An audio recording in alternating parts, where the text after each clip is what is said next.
लक्ष्मी की नई नई शादी हुई थी और आज उसका रसोई घर में पहली बार रसोई बनाने का दिन था। जब वह अपने ससुराल से विदा होकर आई थी तो उसकी सास ने उसे कल शाम को ही बता दिया था, बहू कल सुबह तुम्हारी पहली रसोई है। इसलिए लक्ष्मी अलसुबह ही उठ गई थी, स्नान कर लिया था और रसोई की तैयारियों में लग गई थी। उसने रात को ही अपने पति रमन से परिवार के लोगों की पसंद नापसंद के बारे में विस्तार से पूछ लिया था। लक्ष्मी के नाम में ही नहीं बल्कि उसके व्यक्तित्व में भी सौंदर्य, गुण और धैर्य झलकता था। उसने सुबह सुबह ही रसोई घर को व्यवस्थित कर लिया था और सबसे पहले मीठे पकवान की तैयारी शुरू की। उसने बेसन का हलवा बनाने का निर्णय लिया जो उसकी सास के हर खुशी के मौके पर बनता था और सबको पसंद आता था। ये जानकारी रमन ने उसे पहले ही दे दी थी। रसोई घर में एक खिड़की थी जो गली की ओर खुलती थी। वहां से ठंडी ठंडी हवा आ रही थी जिससे लक्ष्मी को गर्मी का एहसास कुछ कम हो गया था। सब्जियों को काटने के दौरान उसकी ननद उसकी मदद के लिए आ गई। उसने ननद से रसोई की जरूरी सामग्रियों के बारे में पूछा और फिर उसे विनम्रता से वापस भेज दिया। तभी लक्ष्मी के कानों में कुछ औरतों की धीमी धीमी बातें सुनाई देने लगी। आवाज थोड़ी देर बाद और करीब आ गई तो लक्ष्मी को लगा कि शायद वे औरतें उसके ससुराल के बारे में ही चर्चा कर रही हैं। वह खिड़की के पास खड़ी हो गई और हल्के से आंचल को खींचकर देखा। वहां दो औरतें खड़ी बातें कर रही थी जो उसकी सास की उम्र की लग रही थी। एक औरत ने कहना शुरू किया, अरे आजकल अच्छाई का कोई मोल कहाँ रह गया है। देखो बनैली को, जिसे बनिया की घरवाली कहते हैं, कैसे बन नहीं कहलाती है। यहाँ देखो रमन की शादी में उसकी माँ को तो शामिल ही नहीं किया गया और हर जगह बनैली ही मालकिन बनकर घूम रही है। बहू भी ऐसी आई है जो अभी तक अपनी सास से ठीक से मिली भी नहीं है। सास बेचारी तो नौहरे में एक कमरे में बंद पड़ी है। लक्ष्मी यह सुनकर उलझन में पड़ गई कि आखिर ये बनैली कौन है और उसकी असली सास कौन है। उसने और भी ध्यान से उन औरतों की बातें सुननी शुरू कर दी। अब वे और भी गहराई से बोलने लगी, अरे बहन सुना है बनैली के 2 हिस्से खुल गए हैं। ऐसी सुंदर सुगड़ काया और मन की कोमलता, और दहेज की तो पूछो ही मत, जैसे घर भर दिया हो। साक्षात लक्ष्मी का अवतार है, एक औरत ने कहा। दूसरी औरत ने जवाब दिया, हाँ बहन, उसका नाम भी लक्ष्मी है और वह अब दूसरी बार ससुराल आई है। सुबह सुबह रसोई में लग गई है, पर सास को क्या सुख दिया उसने। वह बूढ़ी औरत बोली, बेचारी तो अलग थलग पड़ी हुई है। फिर दूसरी औरत कहने लगी, अरे बहन कैसी बातें करती हो, उसे बताया ही नहीं गया होगा कि उसकी असली सास कोई और है। और देखो ना बच्चे भी कैसे उसके सौतेले जैसे रहते हैं। तभी लक्ष्मी का ध्यान टूटा। कड़ाही में तेल धुआं छोड़ रहा था और उसका मन उन औरतों की बातों को सुनकर दुखी हो गया था। लक्ष्मी की जिज्ञासा और भी बढ़ गई। उसके मन में कई सवाल उमड़ रहे थे। आखिर उसकी असली सास कौन है, बनैली कौन है। मायके वालों ने भी उसे इस बारे में कुछ नहीं बताया था। इन सवालों के चक्रव्यूह में घिरी लक्ष्मी ने जैसे तैसे खाना बना दिया। लक्ष्मी के ससुर का नाम रामदास था। करीब 50-55 साल के अच्छे व्यक्तित्व वाले इंसान थे वे। छोटे से शहर में उनकी एक फैक्ट्री थी। 15 साल पहले वे गांव के पास एक छोटे इलाके में रहते थे और परिवार के बड़े बेटे थे, लाडले थे। जब उनकी जवानी आई तो कुछ कमजोरियों ने उन्हें जकड़ लिया था। रामदास जी की रंगीन मिजाजी की चर्चाएं आम होने लगी थी। तब उनके माता पिता ने उन्हें रोकने की कोशिश की, लेकिन तब तक देर हो चुकी थी। आखिरकार सोच विचार के बाद परिवार ने एक हल निकाला, शादी। वे मानते थे कि विवाह हर समस्या का समाधान होता है। लड़की की तलाश शुरू हुई और आखिरकार 25 की उम्र तक आते आते रामदास का विवाह रुक्मणी से हो गया। रुक्मणी एक खूबसूरत राजकुमारी जैसी दिखने वाली, जिनके आगमन ने रामदास को मानो कमरे से बाहर निकलने की जरूरत ही खत्म कर दी थी। रामदास हर वक्त रुक्मणी के इर्द गिर्द मंडराता रहता और उसके सौंदर्य पर मोहित हो जाता। रुक्मणी भी अपने पति के इस प्रेम को पाकर निहाल थी। वह कहती, सचमुच आप बहुत झूठ बोलते हैं, और उसकी इस अदाओं पर रामदास मर मिटता था। कुछ वर्षों के बाद रामदास का छोटा भाई पढ़ाई के लिए शहर चला गया और उनकी बहन की भी शादी हो गई। अब रामदास के पिता चाहते थे कि उनका बड़ा बेटा उनका कामकाज संभाले। कई बार रामदास के पिता उसे समझा चुके थे, बेटा अब तुम्हारी उम्र हो गई है, तुम अब गृहस्थी के बन गए हो, परिवार आगे बढ़ेगा तो तुम्हें मेरा हाथ बटाना चाहिए। लेकिन रामदास अभी गृहस्थी के बंधनों में बंधने के लिए तैयार नहीं था। वह हर बार कहता, मेरा अभी कोई ऐसा इरादा नहीं है पिताजी, मेरी खेलने कूदने की उम्र है, काम काज में अभी मन नहीं है, और इस तरह वह बात को टाल देता था। जब रामदास पर किसी भी बात का असर नहीं हुआ तो उसके माता पिता ने उसकी सास को बीच में लाकर बहू का सहारा लिया। वे सोचने लगे कि शायद रुक्मणी की बात मानकर रामदास समझ जाएगा। इस समय तक रुक्मणी अब किशोरी से एक जिम्मेदार पत्नी बनने लगी थी। सास उसे हर दिन नई नई बातें समझाने लगी थी ताकि वे रामदास को कामकाज संभालने के लिए तैयार कर सके। घर में अभी तक कोई नन्हा मुन्ना नहीं आया था, इसलिए परिवार ने सोचा कि अगर रामदास के जीवन में कोई संतान आ जाए तो उसे जिम्मेदारियों का एहसास होगा। हर उपाय की पूरी कोशिश की गई और आखिरकार 1 साल के भीतर पता नहीं कौन सा उपाय काम कर गया। रुक्मणी गर्भवती हो गई और घर में खुशियों की लहर दौड़ गई। रामदास अब खुशी खुशी फैक्ट्री जाने लगा। नियत समय पर बालक का जन्म हुआ और उसका जन्मोत्सव बड़े धूमधाम से मनाया गया। जिंदगी अपनी रफ्तार से आगे बढ़ने लगी। एक बेटी और एक बेटे ने परिवार को पूरा कर दिया। रामदास का भाई शहर में नौकरी पाकर वहीं बस गया और माता पिता धीरे धीरे उनके सुखी परिवार को देखकर स्वर्ग सिधार गए। रुक्मणी अब एक परिपक्व गृहिणी बन चुकी थी। उसकी सारी दुनिया अब घर गृहस्थी में ही समा गई थी। रमन, उनका बड़ा बेटा, अब स्कूल जाने लगा था और उससे छोटी बेटी मीना माता पिता दोनों की दुलारी थी। सबसे छोटा गगन अभी मात्र 2 साल का था। रामदास के बदलते व्यवहार ने रुक्मणी को बहुत बेचैन किया। उसने रामदास को समझाने की बहुत कोशिश की, लेकिन उसके स्वभाव में कोई फर्क नहीं आया।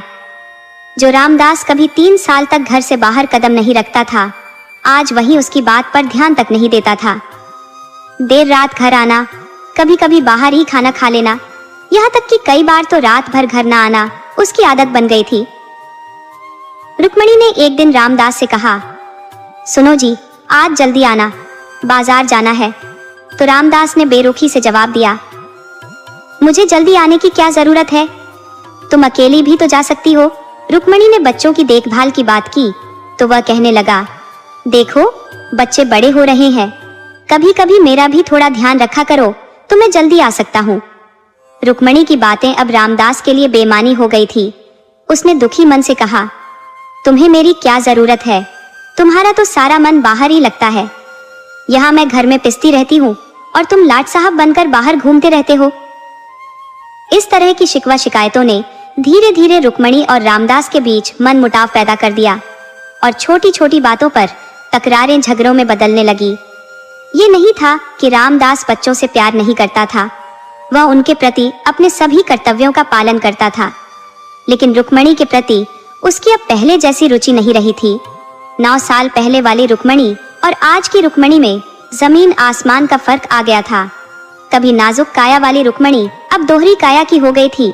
गृहस्थी के बंधनों में उलझकर रुक्मणी के चेहरे की रौनक मंद पड़ गई थी। उसके स्वभाव में भी अब वह पहले जैसी मधुरता नहीं रही थी। हालांकि जब भी उसे मौका मिलता वह अपने संपूर्ण प्रेम का इजहार रामदास के प्रति करती और उसकी हर खुशी का ध्यान रखती। पर बीते 4-5 वर्षों में रामदास का ध्यान रुक्मणी से हटकर कहीं और ही लगा रहा था। इसका एक कारण था पिछले 3 वर्षों में 3 संतानों का आगमन और सास के गुजर जाने के बाद घर की सारी जिम्मेदारियों का रुक्मणी पर आ पड़ना। रुक्मणी ने महसूस किया कि रामदास उससे दूर जा रहा है। उसने कोशिश की कि उसे अपनी मुश्किलों और बच्चों की जरूरतों के बारे में बताकर अपनी ओर खींच सके, पर हर बार वह अनसुना कर दिया जाता। रामदास हमेशा यही कहता, तुझे किस चीज की कमी है, मैं तेरी सारी जरूरतें पूरी कर रहा हूँ, फिर क्यों परेशान होती है। रुक्मणी कहती, सुविधाएं सब कुछ नहीं होती, मुझे तुम्हारा साथ चाहिए, तुम्हारा सहयोग चाहिए। लेकिन रामदास का दिल अब पिघलने वाला नहीं था। असल में अब रुक्मणी से रामदास की दिलचस्पी खत्म हो चुकी थी। उसकी बातों का जवाब देना तो दूर, वह उससे बचने लगा था। बीते 2-3 सालों में उनके बीच छोटी छोटी बातों पर भी कलह होती रही। रामदास के प्रेम के बिना रुक्मणी की स्थिति ऐसी हो गई थी कि वह अपनी इच्छाओं को कुचलते हुए अंदर ही अंदर घुटने लगी थी। अब तो छोटी छोटी बातों पर वह झगड़ा करने को तैयार रहती। उसका स्वभाव चिड़चिड़ा हो गया था। इन हालातों का असर बच्चों पर भी पड़ने लगा था। माता पिता के रोज रोज के झगड़ों ने बच्चों को डरा दिया था। रुक्मणी का क्रोध और असंतोष कभी कभी निर्दोष बच्चों पर उतर जाता और वे सब इस तनाव से बचने के लिए अपने अपने में सिमटने लगे। अब रामदास भी शहर की फैक्ट्री में ज्यादा समय बिताने लगा था। माता पिता के गुजर जाने के बाद तो वह बिल्कुल आजाद हो गया था और रुक्मणी की गृहस्थी में फंसने के बजाय उसने अपने पुराने दोस्तों के साथ वक्त बिताना शुरू कर दिया। फिर जब रुक्मणी ने होश संभाला तो रामदास उसके दायरे से बाहर निकल चुका था। दोनों के बीच अब एक बड़ी खाई पसर चुकी थी जिसने उनके रिश्ते को खोखला बना दिया था। इस परिस्थिति का असर बच्चों पर भी पड़ने लगा था और रामदास और भी दूर होता चला गया। फैक्ट्री में रामदास का सामना अक्सर लाला चंद्रलाल मुंशी से होता था, जो पिता के समय से ही वहां काम कर रहे थे। रामदास उनके प्रति काफी सम्मान रखता था और फैक्ट्री के सारे कागज पत्रों का जिम्मा उन पर छोड़ दिया करता था। लाला चंद्रलाल उम्र में बुजुर्ग थे और बेटी की तरह रामदास को सलाह देते रहते थे। 2 साल पहले लाला चंद्रलाल के परिवार में एक भयानक दुर्घटना घटी थी जिसमें उनकी पत्नी, बहू और बेटी का निधन हो गया था। उनकी इस दुनिया में बस एक निशानी बची थी, उनकी पोती सीमा, जो अब 15-16 साल की थी। जब भी रामदास फैक्ट्री में ज्यादा समय बिताता, अक्सर लाला चंद्रलाल उसके लिए घर से खाना लेकर आते थे। रुक्मणी से झगड़े के बाद जब भी रामदास फैक्ट्री में ही रात गुजारता, लाला चंद्रलाल उसे अपने घर खाने के लिए बुला लेते थे। वहीं पर रामदास की नजर सीमा पर पड़ी। सीमा की खिलती हुई सुंदरता ने रामदास के मन को भा लिया और वह उसकी ओर खींचने लगा। 9-10 साल पहले रुक्मणी भी उसे इसी तरह भा गई थी। समय के साथ सीमा भी रामदास से बातचीत करने लगी थी। इसे आप सौभाग्य कहें या दुर्भाग्य, अचानक एक दिन लाला चंद्रलाल बीमार पड़ गए और कुछ दिनों तक फैक्ट्री नहीं जा सके। जब रामदास इस बात की जानकारी लेने उनके घर पहुंचा तो उसने देखा कि लाला चंद्रलाल की तबीयत नासाज है और उनकी देखभाल की जिम्मेदारी रामदास ने स्वयं अपने कंधों पर ले ली। इस तरह रामदास का घर में आना जाना बहुत बढ़ गया। अब वह सुबह होते ही वहां पहुंच जाता और नाश्ते से लेकर रात के खाने तक वहीं पर ही रह जाता। सीमा के साथ उसकी बातचीत भी बढ़ने लगी थी और वो उसे बहुत ही अदब से साहब कहकर बुलाती थी। जैसे जैसे रामदास की सीमा से निकटता बढ़ रही थी, वैसे वैसे रुक्मणी उसके दिल से और भी दूर होती जा रही थी। सीमा के लिए यह सब कुछ समझ से बाहर था। अपने माता पिता के गुजरने के बाद उसके लिए दादा ही एकमात्र सहारा थे और उनकी बीमारी के समय में रामदास का समर्थन उसके लिए बहुत महत्वपूर्ण था।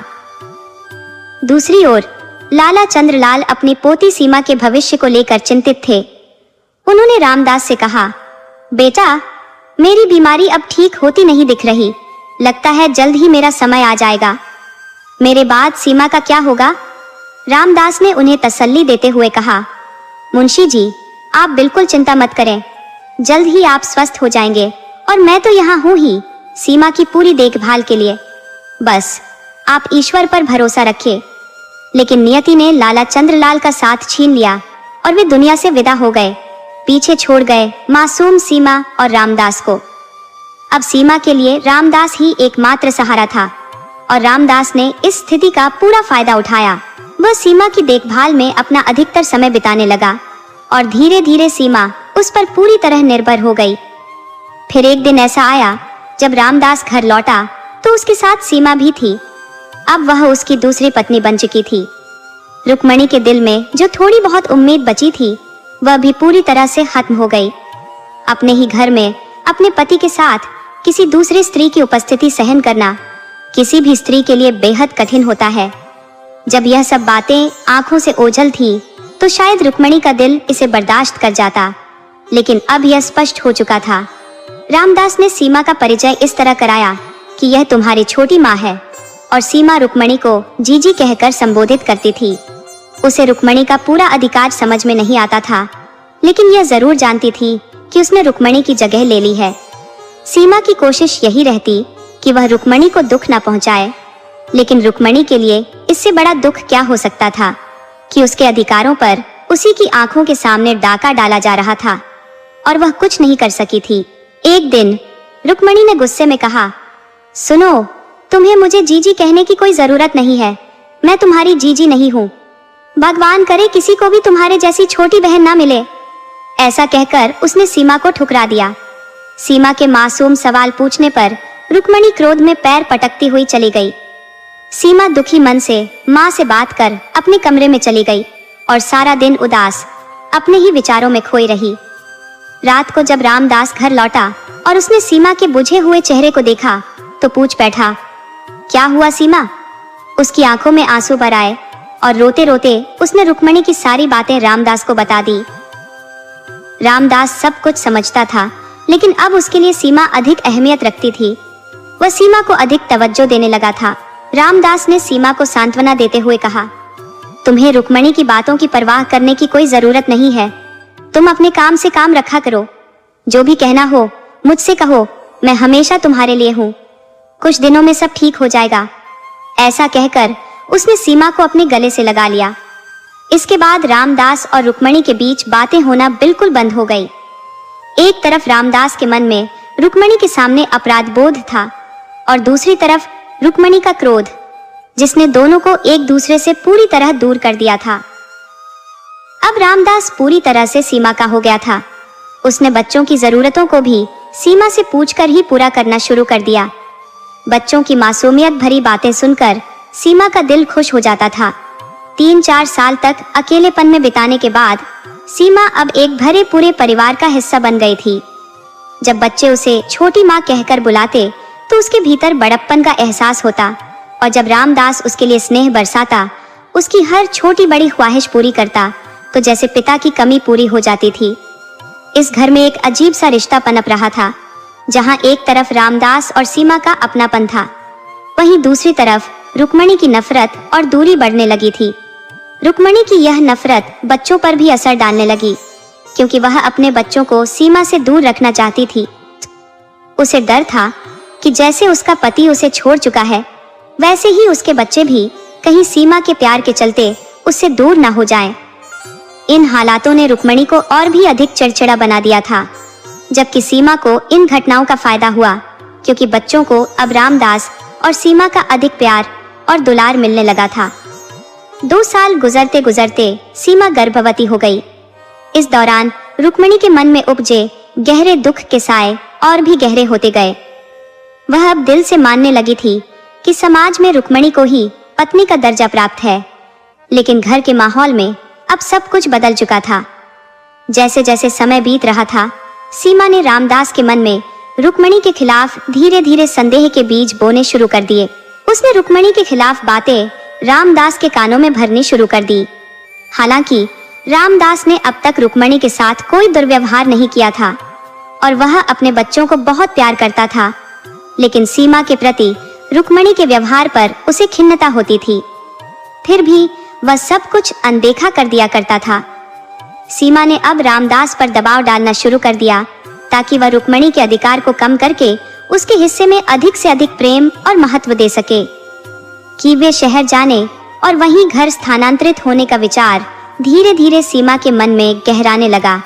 वहां जाकर रामदास फैक्ट्री का संचालन भी सहजता से कर सकेगा और साथ ही उनका परिवार भी एकजुट रहेगा। सीमा का मानना था कि वहीं उनके आने वाले बच्चे का जन्म होगा और समाज उसे रामदास की पत्नी के रूप में मान्यता देगा। कई दिन की झिझक और अनिर्णय के बाद रामदास ने सीमा की बात मान ली और शीघ्र ही परिवार के साथ शहर में जाकर बस गया। शहर पहुंचने के पश्चात सीमा ने कोठी के पिछवाड़े में नौहरे का एक छोटा सा कमरा रुक्मणी को दे दिया, जबकि बच्चों को अपने साथ मुख्य कोठी में रख लिया। उसे इस बात का पूरा भान था कि रामदास अपने बच्चों से गहरा स्नेह करता है और बच्चों की उपस्थिति उसे और करीब लाएगी। बच्चों से उसका कोई बैर न था।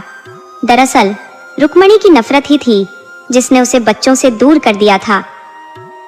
प्रारंभिक दौर में सीमा ने रुक्मणी के प्रति छोटी बहन जैसा स्नेहिल व्यवहार रखा था, लेकिन धीरे धीरे उसने खुद को रुक्मणी की परिस्थितियों का दोषी मानना बंद कर दिया। उसके विचार में यदि रुक्मणी की दुर्दशा के लिए कोई जिम्मेदार था तो वह रामदास ही था। सीमा खुद अपनी स्थितियों के चलते इस जीवन में आ गई थी और रामदास व रुक्मणी के रिश्ते तो पहले से ही दरक चुके थे। अब सीमा के दिल में रुक्मणी के लिए विशेष कोई स्थान न था और उसने उसे अपने जीवन में एक गौण भूमिका तक सीमित कर दिया। रामदास ने भी घर के सारे फैसले सीमा के हाथों में सौंप दिए और वह अब पूरे घर में अपनी धाक के साथ शासन करने लगी थी। अब जो रमण 10 वर्ष का हो चुका था, उसने जीवन के कई पहलुओं को समझना शुरू कर दिया था। सीमा के व्यवहार से बच्चों में खुशी का भाव बना रहता था और वे माँ के प्यार की कमी अधिक महसूस नहीं करते थे। बच्चों ने भी रुक्मणी से दूरी बनाए रखी और पिता या सीमा के फैसलों पर कोई सवाल नहीं उठाया। यदा कदा वे माँ से मिलने उसके कमरे में जाते, लेकिन रुक्मणी का ठंडा और उखड़ा हुआ व्यवहार उन्हें अंदर तक चोट पहुंचाता था। समय बीतता गया और सीमा ने एक पुत्र को जन्म दिया जिसका नाम भावेश रखा गया। इस खुशी के मौके पर रामदास ने एक बड़ा समारोह आयोजित किया जिसमें नगर के सभी प्रतिष्ठित व्यक्तियों को बुलाया गया।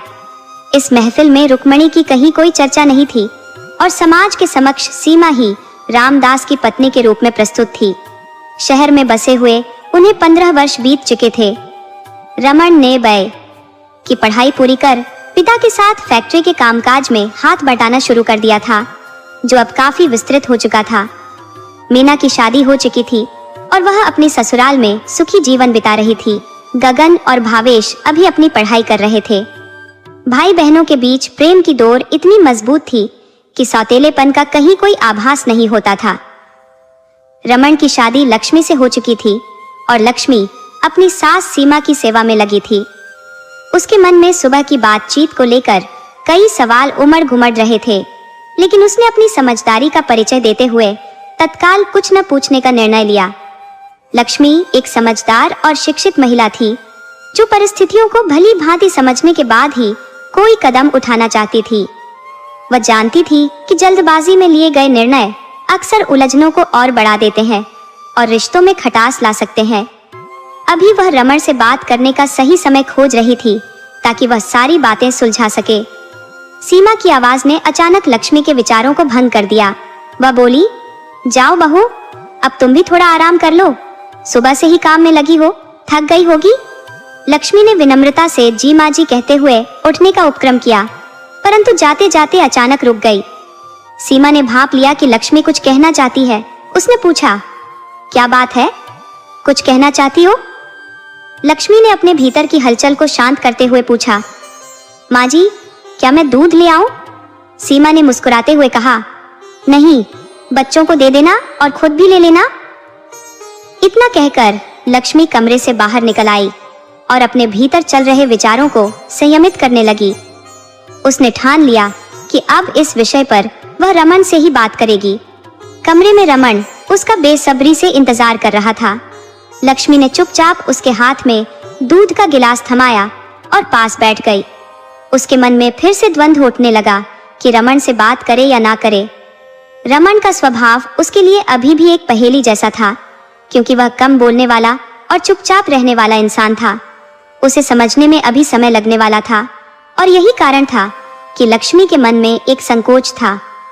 रमन, जो अपनी नई नवेली पत्नी की खुशी के बारे में सोच रहा था, लक्ष्मी के चेहरे की गंभीरता देखकर अचंभित हो गया। उसने लक्ष्मी को चुपचाप और गहरी सोच में डूबा हुआ देखा तो पूछ बैठा, क्या सोच रही हो लक्ष्मी? लक्ष्मी ने जल्दी से अपने विचारों को छिपाने की कोशिश की और बोली, कुछ नहीं, बस थोड़ा थक गई हूँ। रमन ने लक्ष्मी के हाथ से गिलास लेते हुए उसके चेहरे की थकान को समझने का प्रयास किया। उसने सोचा, शायद मायके में लक्ष्मी ने कभी इतना काम नहीं किया होगा और आज सारा दिन उसने घर के कामों को संभाला है।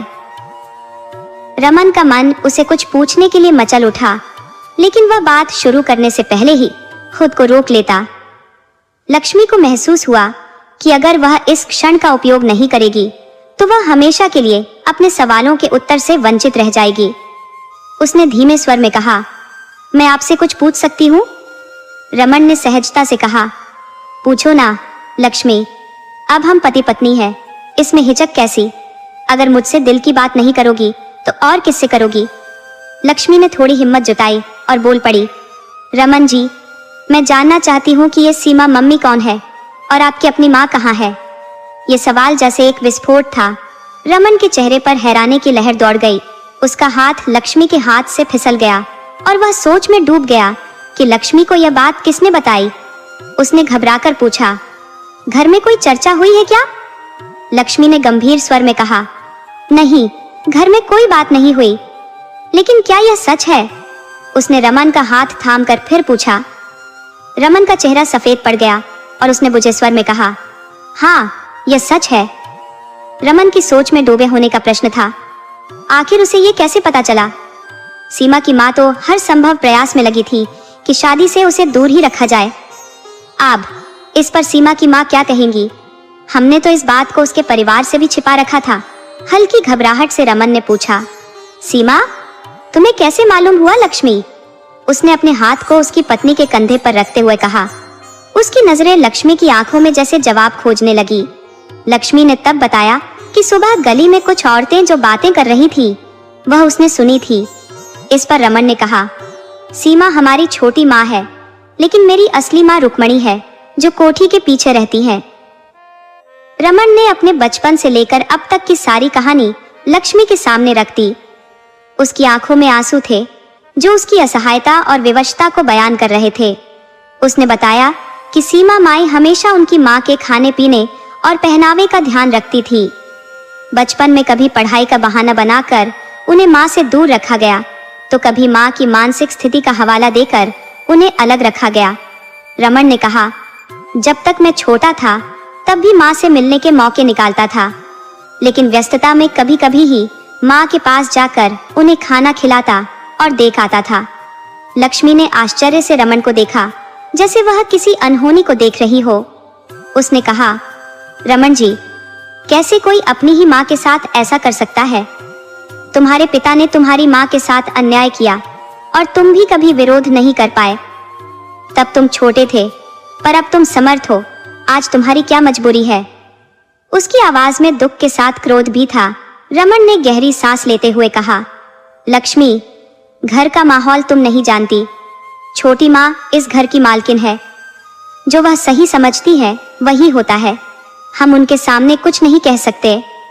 इंदिरा ने एक थके हुए और लाचार स्वर में कहा। तो लक्ष्मी बोली, पर क्या तुमने कभी घर में यह बात उठाई कि तुम अपनी माँ को अपने साथ रखना चाहती हो? आखिर तुम घर के बड़े बेटे हो, इतना हक तो तुम्हारा होगा ही। लक्ष्मी का यह सवाल सुनकर रमन ने जवाब दिया, नहीं, फैक्ट्री और ये घर दोनों पापा के नाम पर है। सीमा माई ने ही बचपन से हमारा ख्याल रखा है। हम तीनों भाई बहनों को माँ का प्यार दिया है। हम उन्हें कैसे नाराज कर सकते हैं? और अगर पापा भी नाराज हो गए तो? रमन ने अपने विचार और अपनी मजबूरियां लक्ष्मी के सामने रख दी। और मम्मी तो वैसे भी मानसिक रूप से अस्थिर है। लक्ष्मी ने गहरी सांस लेते हुए कहा, रमन, वो तुम्हारी सगी माँ है और उनकी इस हालत के लिए जिम्मेदार कौन है? क्या तुम नहीं जानते? रमन स्तब्ध होकर लक्ष्मी को देखने लगा और बोला, लेकिन लक्ष्मी, मेरे हाथ में क्या है? अगर छोटी माँ और पापा नाराज हो गए तो हम दोनों का नुकसान हो सकता है। उसकी आंखों में छिपा हुआ डर अब साफ साफ लक्ष्मी के सामने आ गया था। लक्ष्मी उसकी चिंता को समझते हुए बोली, ये कोई नुकसान नहीं होगा रमन जी। वह सोचते हुए बोली, तुम चिंता क्यों कर रहे हो? मैं इस घर की बहू हूँ और सब कुछ संभाल लूंगी। किसी को नाराज नहीं होने दूंगी और मम्मी जी भी धीरे धीरे ठीक हो जाएंगी। मुझे बस तुम्हारा साथ चाहिए। लक्ष्मी की बात सुनकर रमन ने कुछ कहने की कोशिश की, लेकिन लक्ष्मी ने उसे टोकते हुए कहा, तुम इन किंतु परंतु को छोड़ो। हमें माँ को फिर से परिवार में उनका स्थान दिलाना है और इसके लिए हमें सबसे पहले उनके लिए कुछ करना होगा। रमन ने धीरे से कहा, लक्ष्मी, मैं तुम्हारा साथ दूंगा। अगर सब कुछ पहले जैसा हो गया तो मुझे सबसे अधिक खुशी होगी। उसकी आवाज में उम्मीद और सावधानी दोनों थी। लक्ष्मी ने आश्वस्त होकर कहा, चिंता मत करो रमन जी, बस मेरी बात ध्यान से सुनो। फिर वह रमन के करीब आई और धीरे से कुछ समझाने लगी, जिससे रमन को एक ओर हैरानी हो रही थी और दूसरी ओर उम्मीद भी जग रही थी। बीच बीच में रमन सिर हिलाकर सहमति व्यक्त करता रहा। अंत में जब लक्ष्मी ने सब समझा दिया तो रमन ने मुस्कुराते हुए कहा, तुमने तो सच में कमाल कर दिया। मैं तो कभी ऐसा सोच भी नहीं सकता था, ना ही मेरे पास इतनी हिम्मत थी। तुम मेरे जीवन में जैसे खुशियों की बहार लेकर आई हो। लक्ष्मी ने मुस्कुराते हुए कहा। तो फिर मुझे इनाम दीजिए। रमन हंसते हुए बोला। क्या दूं? मेरा सब कुछ तो तुम्हारा ही है। जो भी कहोगी मैं उसे पूरा करने की कोशिश करूंगा। उसने प्यार से लक्ष्मी का हाथ थाम लिया और कहा, बस तुम्हारा प्यार और विश्वास चाहिए लक्ष्मी। लक्ष्मी मुस्कुराई और बोली, वो तो तुम्हारे पास हमेशा रहेगा। अब आधी रात का सन्नाटा गुजर चुका था और पति पत्नी के बीच का प्रेम इस अंधेरी रात में और भी गहरा हो चला था। आत्मा और मन का मिलन सच्चे दाम्पत्य जीवन की वह नींव है जिस पर आने वाली हर चुनौती धीरज से टिकती है। सीमा किसी गहरी सोच में डूबी थी। तभी रमन हड़बड़ाते हुए आया और बोला, छोटी माँ, मम्मी की तबीयत बहुत खराब है। खाना भी नहीं खा पाई है और उनकी सांसें भी बेहद तेज चल रही हैं। क्या डॉक्टर को बुलवाना चाहिए? नहीं, सीमा ने घबराते हुए कहा। डॉक्टर बुलाने में देर हो सकती है। शायद हमें उन्हें तुरंत अस्पताल ले जाना पड़ेगा। रमन की बातों से सीमा को कुछ समझ नहीं आ रहा था कि वह क्या कहे। दरअसल कुछ दिन पहले ही वह रुक्मणी की देखभाल करने के लिए वहां गई थी, लेकिन शादी की व्यस्तताओं में उलझकर वह अपने कर्तव्य से विमुख हो गई। उसने नौकरानी से भी यह नहीं पूछा था कि उन्होंने ठीक से ध्यान रखा या नहीं। अब उसे डर सताने लगा था कि कहीं कुछ अनहोनी न हो गई हो। उसने खुद से सवाल किया कि कहीं रमन और बच्चों की नजरों में वह गिर न जाए, और सबसे बड़ा डर यह था कि कहीं रामदास ने उसे गलत समझ लिया तो।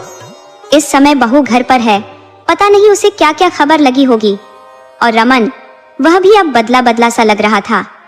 सीमा, चलो डॉक्टर के पास चलते हैं, रमन बोला। सीमा खुद को समेटते हुए बोली, शादी के कामों में मैं उनका सही से ध्यान नहीं रख पाई। नौकर तो तुम जानते ही हो, वे कभी ढंग से काम नहीं करते। मैं भी साथ चलती हूँ। तुम्हारे पापा तो फैक्ट्री चले गए हैं। अस्पताल के बाहर डॉक्टर के कमरे के सामने सीमा बेचैनी से बेंच पर बैठी थी। रमन और लक्ष्मी रुक्मणी के साथ अंदर थे। उसके दिमाग में बहुत से सवाल उमड़ रहे थे। सुबह जो कुछ हुआ वह अब तक उसे पूरी तरह समझ नहीं आया था। उसे रमन से बात करने का मौका भी नहीं मिला था और अब एक और परेशानी उसके सिर पर आ खड़ी हुई थी।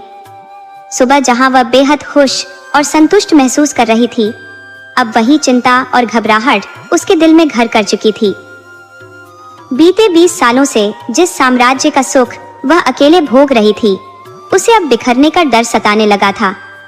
उसने सोचा कि जैसे ही मौका मिलेगा वह रमन से बात करेगी और यह पता लगाएगी कि उसने लक्ष्मी को क्या क्या बताया है।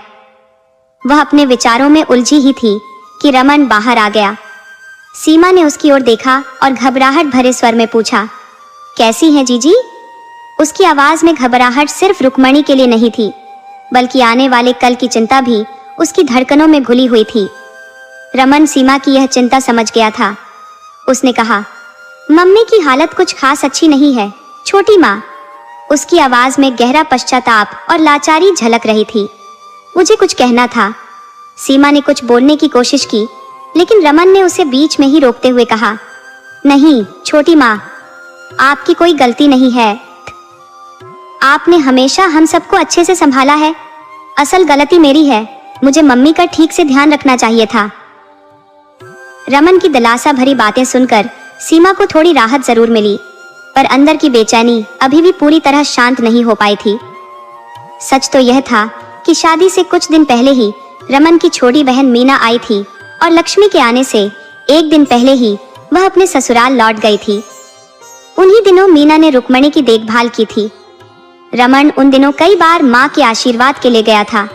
उसकी माँ शांत थी और बेटी मीना के हाथों में कुछ थमा दिया था। मीना की शादी के बाद से ही जब भी वह आती, उसकी कोशिश रहती कि माँ के साथ समय बिताए। भले ही सीमा का अब भी आदर करती थी। सीमा ने इस बात को महसूस किया था, लेकिन मीना ने उसे कभी कुछ नहीं कहा। मीना पहले भी आती थी और हमेशा से ही वह सीमा का मान सम्मान करती रही थी। रमन के व्यवहार में भी सीमा ने कोई बदलाव महसूस नहीं किया था, जिससे उसे एक प्रकार की संतुष्टि मिली थी। छोटी माँ, मैं आपको घर छोड़ देता हूँ। आप काफी थक गई होंगी, रमन ने कहा। सीमा ने उसे रुकते हुए कहा, रमन, मुझे तुमसे कुछ पूछना है। सीमा के दिल में बेचैनी थी। रमन ने कहा, हाँ छोटी माँ, पूछिए क्या पूछना है। सीमा ने फिर हिम्मत करते हुए कहा। रमन, क्या तुमने लक्ष्मी को यह बताया है कि मैं तुम्हारी सौतेली माँ हूँ और रुक्मणी जीजी तुम्हारी सगी माँ है? और क्या तुमने उसे और कुछ बताया है?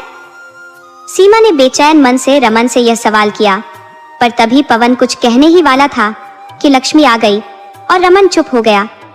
लक्ष्मी ने एक पर्ची देते हुए कहा, ये दवाइयाँ हैं, और फिर चुप हो गई। रमन दवाइयाँ लेने चला गया और सीमा के मन में बेचैनी की लहर फिर से उठने लगी। अब सीमा सोचने लगी कि रमन से तो बात नहीं हो पाए, क्या लक्ष्मी से पूछूं? तभी लक्ष्मी ने कहा, माँ जी, आप कुछ सोच रही हैं? सीमा ने कहा, हाँ, मुझे तुमसे कुछ पूछना है बहू। लक्ष्मी ने जानबूझकर अनजान बनने का नाटक किया और बोली, पूछिए माँ जी। सीमा ने साहस जुटाते हुए पूछा, लक्ष्मी, क्या रमन ने तुम्हें मेरे बारे में कुछ बताया है? लक्ष्मी ने थोड़ा हिचकिचाते हुए कहा, जी। और फिर उसने पैनी नजरों से सीमा की ओर देखा। सीमा ने बात बदलते हुए पूछा, रुक्मणी दीदी की तबीयत अब कैसी है? क्या मैं उन्हें देख आऊं? लक्ष्मी बोली, नहीं, वे अभी ठीक नहीं है और सो रही है, दवाइयों का असर है, आप चाहें तो दूर से देख सकती हैं। सीमा ने झिझकते हुए कहा, नहीं, अगर वे सो रही हैं तो बाद में देख लूंगी। दोनों कुछ देर चुप रहीं, पर फिर सीमा से रहा नहीं गया और उसने फिर पूछा, लक्ष्मी, तुम्हें कैसे पता चला कि मैं तुम्हारी सौतेली माँ हूँ और रुक्मणी दीदी तुम्हारी सगी माँ? लक्ष्मी ने कहा, माँ जी, रमन ने तो मुझे कुछ नहीं बताया था, यह तो मुझे गली में कुछ औरतों से पता चला। वे हमारे घर के बारे में बातें कर रही थी। कल जब मैं किचन में काम कर रही थी तो उनकी बातें मेरे कानों में पड़ गई। सीमा ने फिर पूछा, क्या कह रही थी वे औरतें? लक्ष्मी ने उन औरतों की बातचीत को थोड़ा घुमा फिराकर सीमा के सामने रख दिया और सच्चाई को उसी तरीके से प्रस्तुत किया जैसे उसने सुना था। लक्ष्मी की बात सुनकर सीमा ने गहरी सांस ली और धीरे से बोली, बहू, मैं तुम्हें क्या बताऊं? रुक्मणी दीदी को कभी कभी मानसिक रोग के द्वारे पड़ते हैं, इसलिए उन्हें कोठी के पीछे के कमरे में रखा गया है। उस वक्त वह खुद को या किसी और को भी नुकसान पहुंचा सकती है।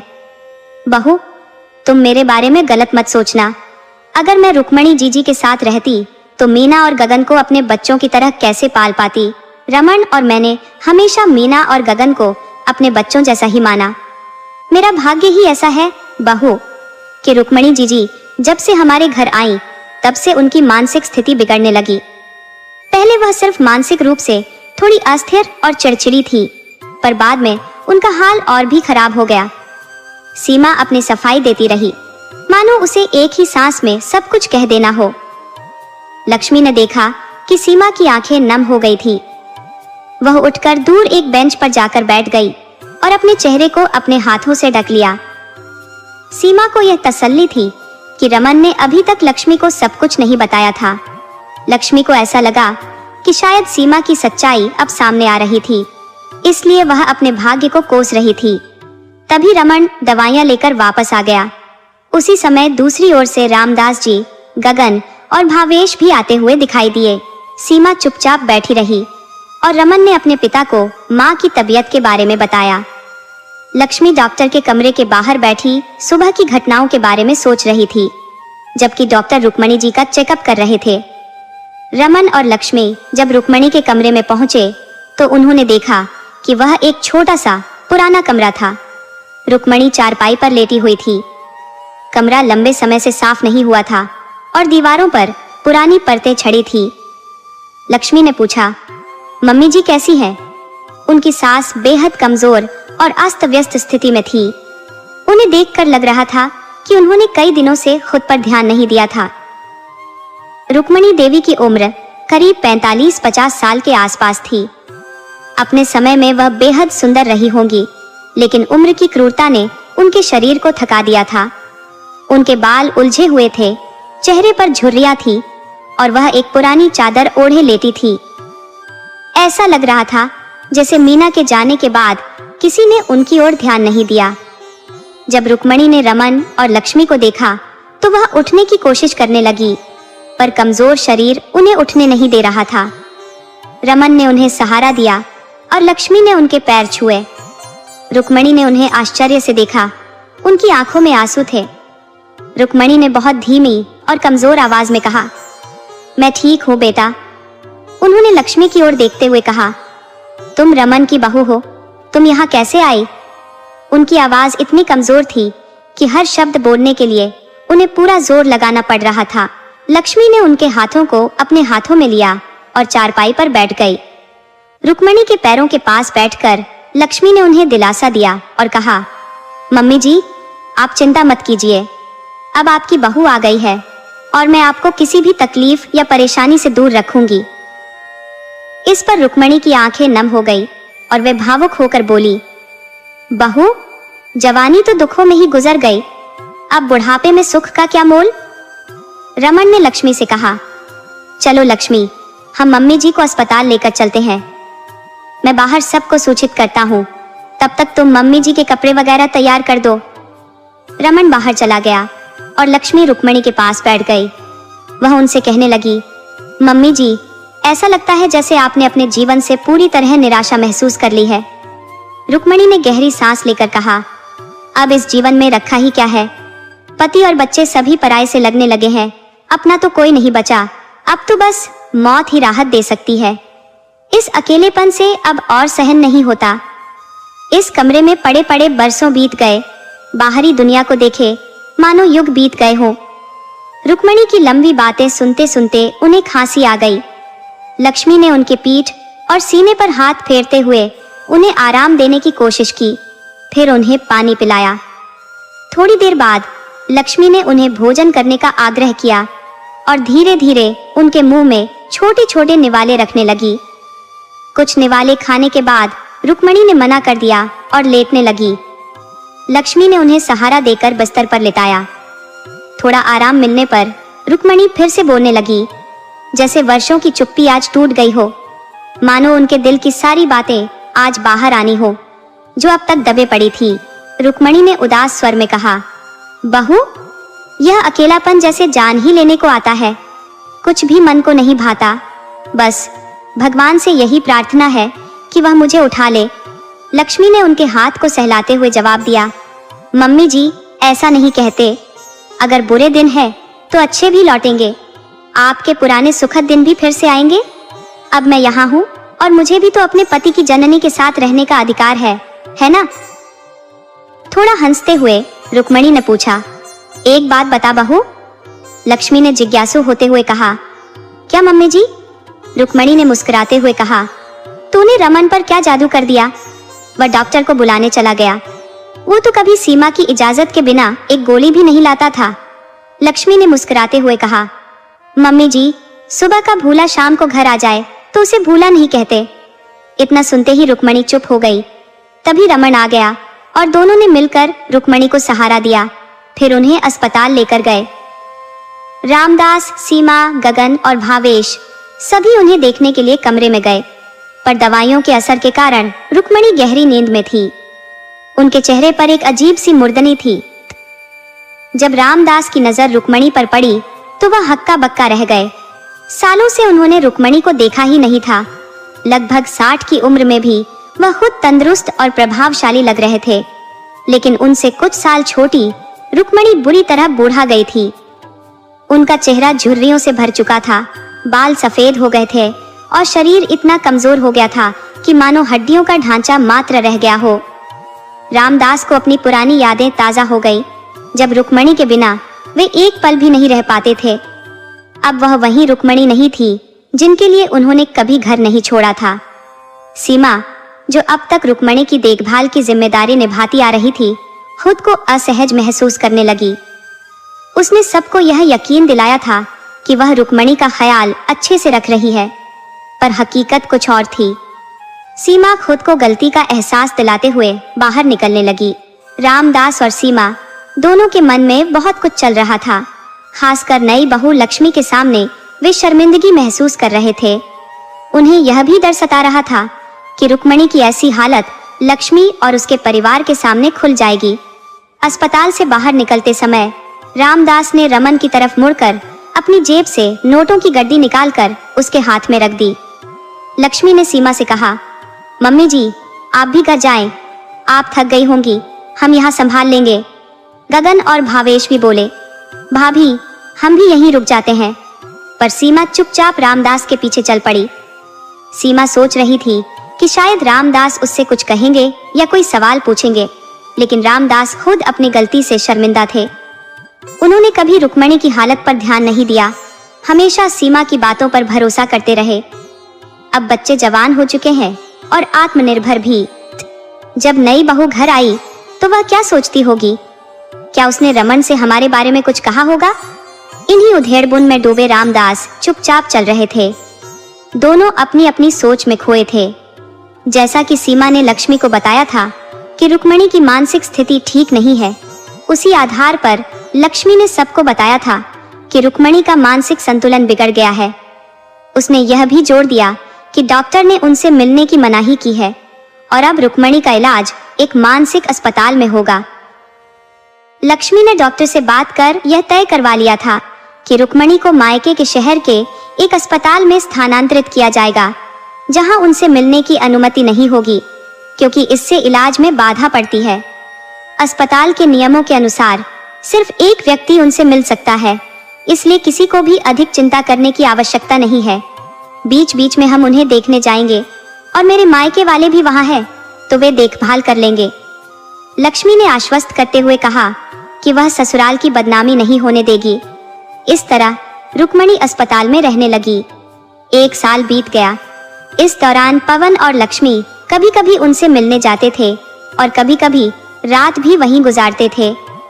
रामदास और सीमा ने जब 1-2 बार देखने जाने की इच्छा जताई तो रमन और लक्ष्मी ने उन्हें चिंता न करने की बात कहकर टाल दिया। सीमा और रामदास वैसे भी अपने अंदर की शर्मिंदगी से जूझ रहे थे और रुक्मणी का सामना करने की हिम्मत नहीं जुटा पा रहे थे। उन्हें यह भी नहीं पता था कि सामना होने पर रुक्मणी का व्यवहार कैसा होगा, इसलिए वे चुपचाप उनकी बात मान लेते थे। लक्ष्मी और रमन अभी भी सीमा को वही सम्मान देते थे जैसा वे पहले देते थे। अपने दिल में वे यह समझते थे कि छोटी माँ ज्यादा दोषी नहीं है, उसने बस उस मुश्किल घड़ी में जो सहारा मिला उसे थाम लिया। जब सीमा घर आई थी तब रमन सिर्फ 7-8 साल का था और उसने रुक्मणी और रामदास के बीच के झगड़े को देखा और थोड़ी बहुत समझ भी लिया था। सीमा ने शुरू में रुक्मणी की माँ जैसी भूमिका निभाई, लेकिन माँ अपने पति की बेवफाई को सहन नहीं कर पाई और उसने अपना सारा गुस्सा बच्चों और सीमा पर निकाला। गलती पिता की थी, लेकिन सजा सभी को मिली। उस समय सीमा चाहती तो बच्चों को और भी दुखी कर सकती थी, लेकिन शायद उसने ऐसा नहीं किया। सीमा मन ही मन शर्मिंदा थी, इसलिए वह कुछ नहीं कहती थी। पर वास्तविकता यह थी कि रमन और लक्ष्मी ने रुक्मणी को एक अलग कमरे में स्थानांतरित कर दिया था, जहां एक नर्स भी उसकी देखभाल के लिए मौजूद थी। नर्स घरेलू कार्यों में भी हाथ बटाती थी। रुक्मणी को असल में किसी चिकित्सीय उपचार की आवश्यकता नहीं थी, बल्कि उसे भावनात्मक संबल, शांति और अपनेपन की जरूरत थी, जिसे लक्ष्मी और रमन मिलकर पूरी कर रहे थे। उनके खान पान और समर्पित सेवा ने उनके जीवन में एक नया अध्याय शुरू कर दिया था। धीरे धीरे रुक्मणी की सेहत सुधरने लगी। उनके शरीर ने फिर से दम भरा, चेहरा फिर से जवां दिखने लगा और जो झुर्रियां कभी थी वो मानो गायब हो गई। उनकी आंखों में अब एक नई चमक आ गई थी और जीवन के प्रति दृष्टिकोण बदल चुका था। जो कुछ बीता उसे उन्होंने भाग्य की मर्जी मानकर स्वीकार कर लिया था। अब उनका एकमात्र उद्देश्य था परिवार के साथ अपने शेष जीवन को सुकून और आनंद के साथ बिताना। आज रमन और लक्ष्मी की शादी की पहली सालगिरह थी और घर में सुबह से ही उत्सव का माहौल था। रामदास और सीमा ने इस अवसर को खास बनाने की पूरी तैयारी कर रखी थी। शायद वे दोनों इस तरह से अपनी कुछ पिछली गलतियों का प्रायश्चित करना चाहते थे। जो सम्मान कभी उन्होंने नहीं दिया था, आज वे उस कमी को पूरा करने का प्रयास कर रहे थे। घर को शानदार तरीके से सजाया गया था और शाम के खाने का आयोजन बड़े धूमधाम से किया गया था। कई मेहमानों को आमंत्रित किया गया था। लक्ष्मी के मायके वाले भी इस खुशी में शरीक होने आ रहे थे। लक्ष्मी और रमन ने भी इस खास दिन के लिए कुछ विशेष योजना बना रखी थी। शाम के करीब 7 बजे लक्ष्मी तैयार होने के लिए ब्यूटी पार्लर जाने की बात कहकर निकली थी। तभी मीना आई और उसे मालूम हुआ कि उसकी माँ अस्पताल में है। उसे महसूस हुआ कि शायद उसकी माँ के दिन अब बहू के आने से बेहतर हो सकते हैं। तभी उसने देखा कि लक्ष्मी आ रही थी और उसके साथ एक प्रभावशाली महिला भी थी। सभी की निगाहें उस महिला पर टिक गई, खासकर लक्ष्मी के मायके वाले जो पहले से ही आ चुके थे। सबके मन में यही सवाल था, लक्ष्मी के साथ यह महिला कौन है? जब वे दोनों नजदीक आई तो सीमा और रामदास भी आश्चर्य से देखते रह गए, क्योंकि यह वही रुक्मणी थी। दोनों के मुंह से एक साथ विस्मय भरा स्वर निकला, रुक्मणी जी। सीमा ने कहा और रामदास के होंठों से भी वही नाम पिसला। रुक्मणी मुस्कुराई और उन्होंने स्नेह से सीमा के गालों पर हल्के से थपथपाया। यह स्पर्श जैसे सीमा के मन को आश्वस्त कर गया कि रुक्मणी ने उसे दिल से माफ कर दिया है। तुरंत ही सीमा उनके चरणों में झुक गई और आंखों में आंसू ले बोली, मुझे माफ कर दीजिए जीजी, मैंने आपके साथ बहुत अन्याय किया। रुक्मणी ने उसे उठाया और गले से लगा लिया। वे बोली, तुमसे कोई भूल नहीं हुई है सीमा, तुमने मेरे बच्चों को कभी सौतेले नहीं समझा, हमेशा माँ की तरह प्यार दिया, दुलार किया। सबसे बड़ी बात तो ये है कि तुमने लक्ष्मी जैसी बहू को इस घर में लाकर मेरा जीवन फिर से सार्थक बना दिया। तुम्हारी कोई बड़ी गलती नहीं थी, तुम तो खुद एक बच्ची थी उस समय। रामदास अपने के पर बेहद लज्जित थे। उन्होंने अपने दोनों हाथ जोड़कर रुक्मणी के सामने झुका दिए और बोले, मैं अपने कर्मों पर अत्यधिक शर्मिंदा हूँ रुक्मणी, मैंने तुम्हारे साथ बहुत अन्याय किया, मुझे माफ कर दो, शायद मैं माफी के लायक भी नहीं हूँ। रुक्मणी ने उन्हें शांत कराते हुए कहा, जो बीत गया उसे भुला दीजिए। आपने जो किया वह माफी के योग्य तो नहीं, पर आपने इस घर में बच्चों को कभी किसी कमी का एहसास नहीं होने दिया। सीमा ने उनका भरपूर ख्याल रखा। मैं आपको आपकी गलतियों के लिए माफ करती हूँ। फिर उन्होंने लक्ष्मी की ओर मुड़कर कहा, मेरी बहू नाम की ही लक्ष्मी नहीं बल्कि असल में लक्ष्मी है। मैं भगवान से प्रार्थना करती हूँ कि ऐसी गुणवान, सुशील और समझदार बहू हर किसी को मिले, जिसने अपनी ही सास का हक दिलाने के लिए खुद को बहन के रूप में रखा और बिना किसी को ठेस पहुंचाए सम्मान दिलाया। रुक्मणी ने लक्ष्मी को गले से लगा लिया। मीना और सीमा दोनों तरफ से लक्ष्मी को गले लगाने के लिए आगे बढ़ी। रामदास ने भी रमन को गले लगा लिया। गगन और भावेश ने रुक्मणी के चरणों में शीश नवाया और चारों ओर खुशियों का माहौल था। आज रुक्मणी को वही सम्मान मिला जो उनके पहले था। सीमा ने उन्हें बड़ी बहन की तरह अपनाया, जैसे उन्होंने शुरू में किया था, और अब वह सब कर रही थी जो उन्हें पहले करना चाहिए था। उन्होंने रुक्मणी को दिल से अपनी बड़ी बहन मान लिया।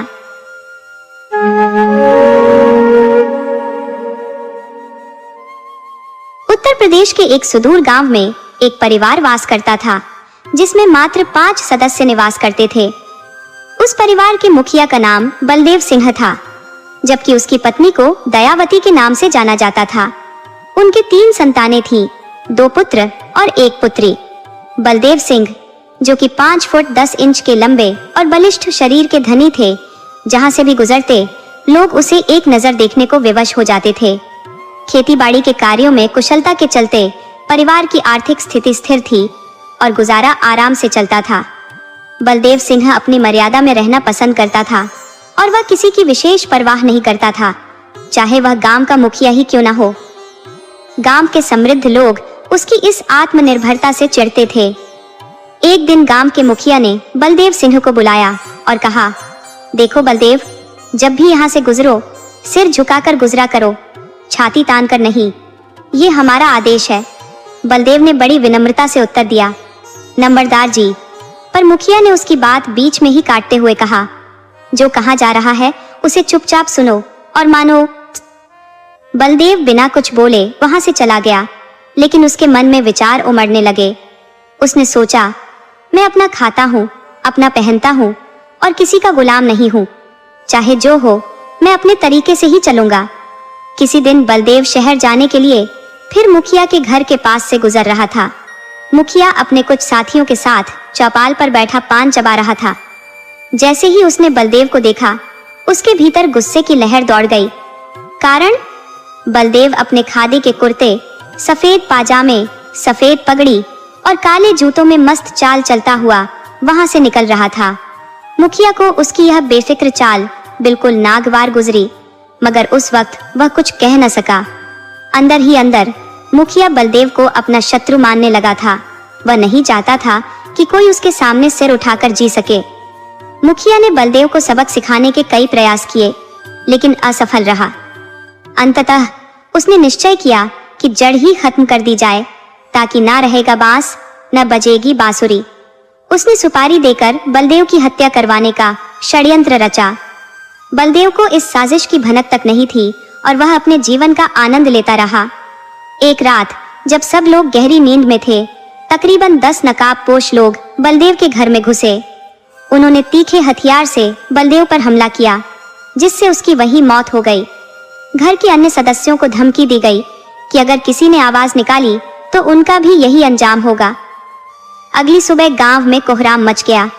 जिसने भी यह घटना सुनी या देखी, उसका कलेजा कांप उठा। गांव के हर कोने में शोक की एक गहरी लहर फैल चुकी थी। हर आगंतुक का पहला सवाल था, हे भगवान, ये सब कैसे हुआ? पर किसी के पास इस सवाल का उत्तर नहीं था। परिवार गहरे दुख और निराशा में डूबा हुआ था। धीरे धीरे गांव वाले और रिश्तेदार जमा होने लगे। सबका वही सवाल था, ये कैसे हुआ? मगर कोई जवाब नहीं दे पा रहा था। बलदेव का अंतिम संस्कार पूरे गांव की उपस्थिति में किया गया और जैसे जैसे समय बीतता गया, लोग वापस अपने अपने घर लौट गए। किसी तरह से 13वीं की रस्म पूरी हुई। अब बलदेव के जाने के बाद घर में सिर्फ 4 लोग बचे थे, दयावती और उसके 3 बच्चे। दयावती की सबसे बड़ी संतान उसकी बेटी थी, जिसे सब प्यार से प्रेमा कहते थे। प्रेमा की उम्र लगभग 16 साल थी। बलदेव उसकी शादी के लिए लड़का ढूंढ रहा था, मगर जो होना था वह हो गया और भाग्य को कौन बदल सकता है। उसके 2 बेटे भी थे। बड़े का नाम विशाल था, जिसकी उम्र 14 साल थी, और छोटी बेटी का नाम रामदास था, जो 12 साल का था। दयावती के मन में यह ख्याल घर कर गया था कि एक दिन बलदेव और मुखिया के बीच कहां सुनी हुई थी। वह जानती थी कि मुखिया एक बहुत चालाक और स्वार्थी व्यक्ति था और उसके लिए कोई भी कुटिल कार्य करना मुश्किल नहीं था।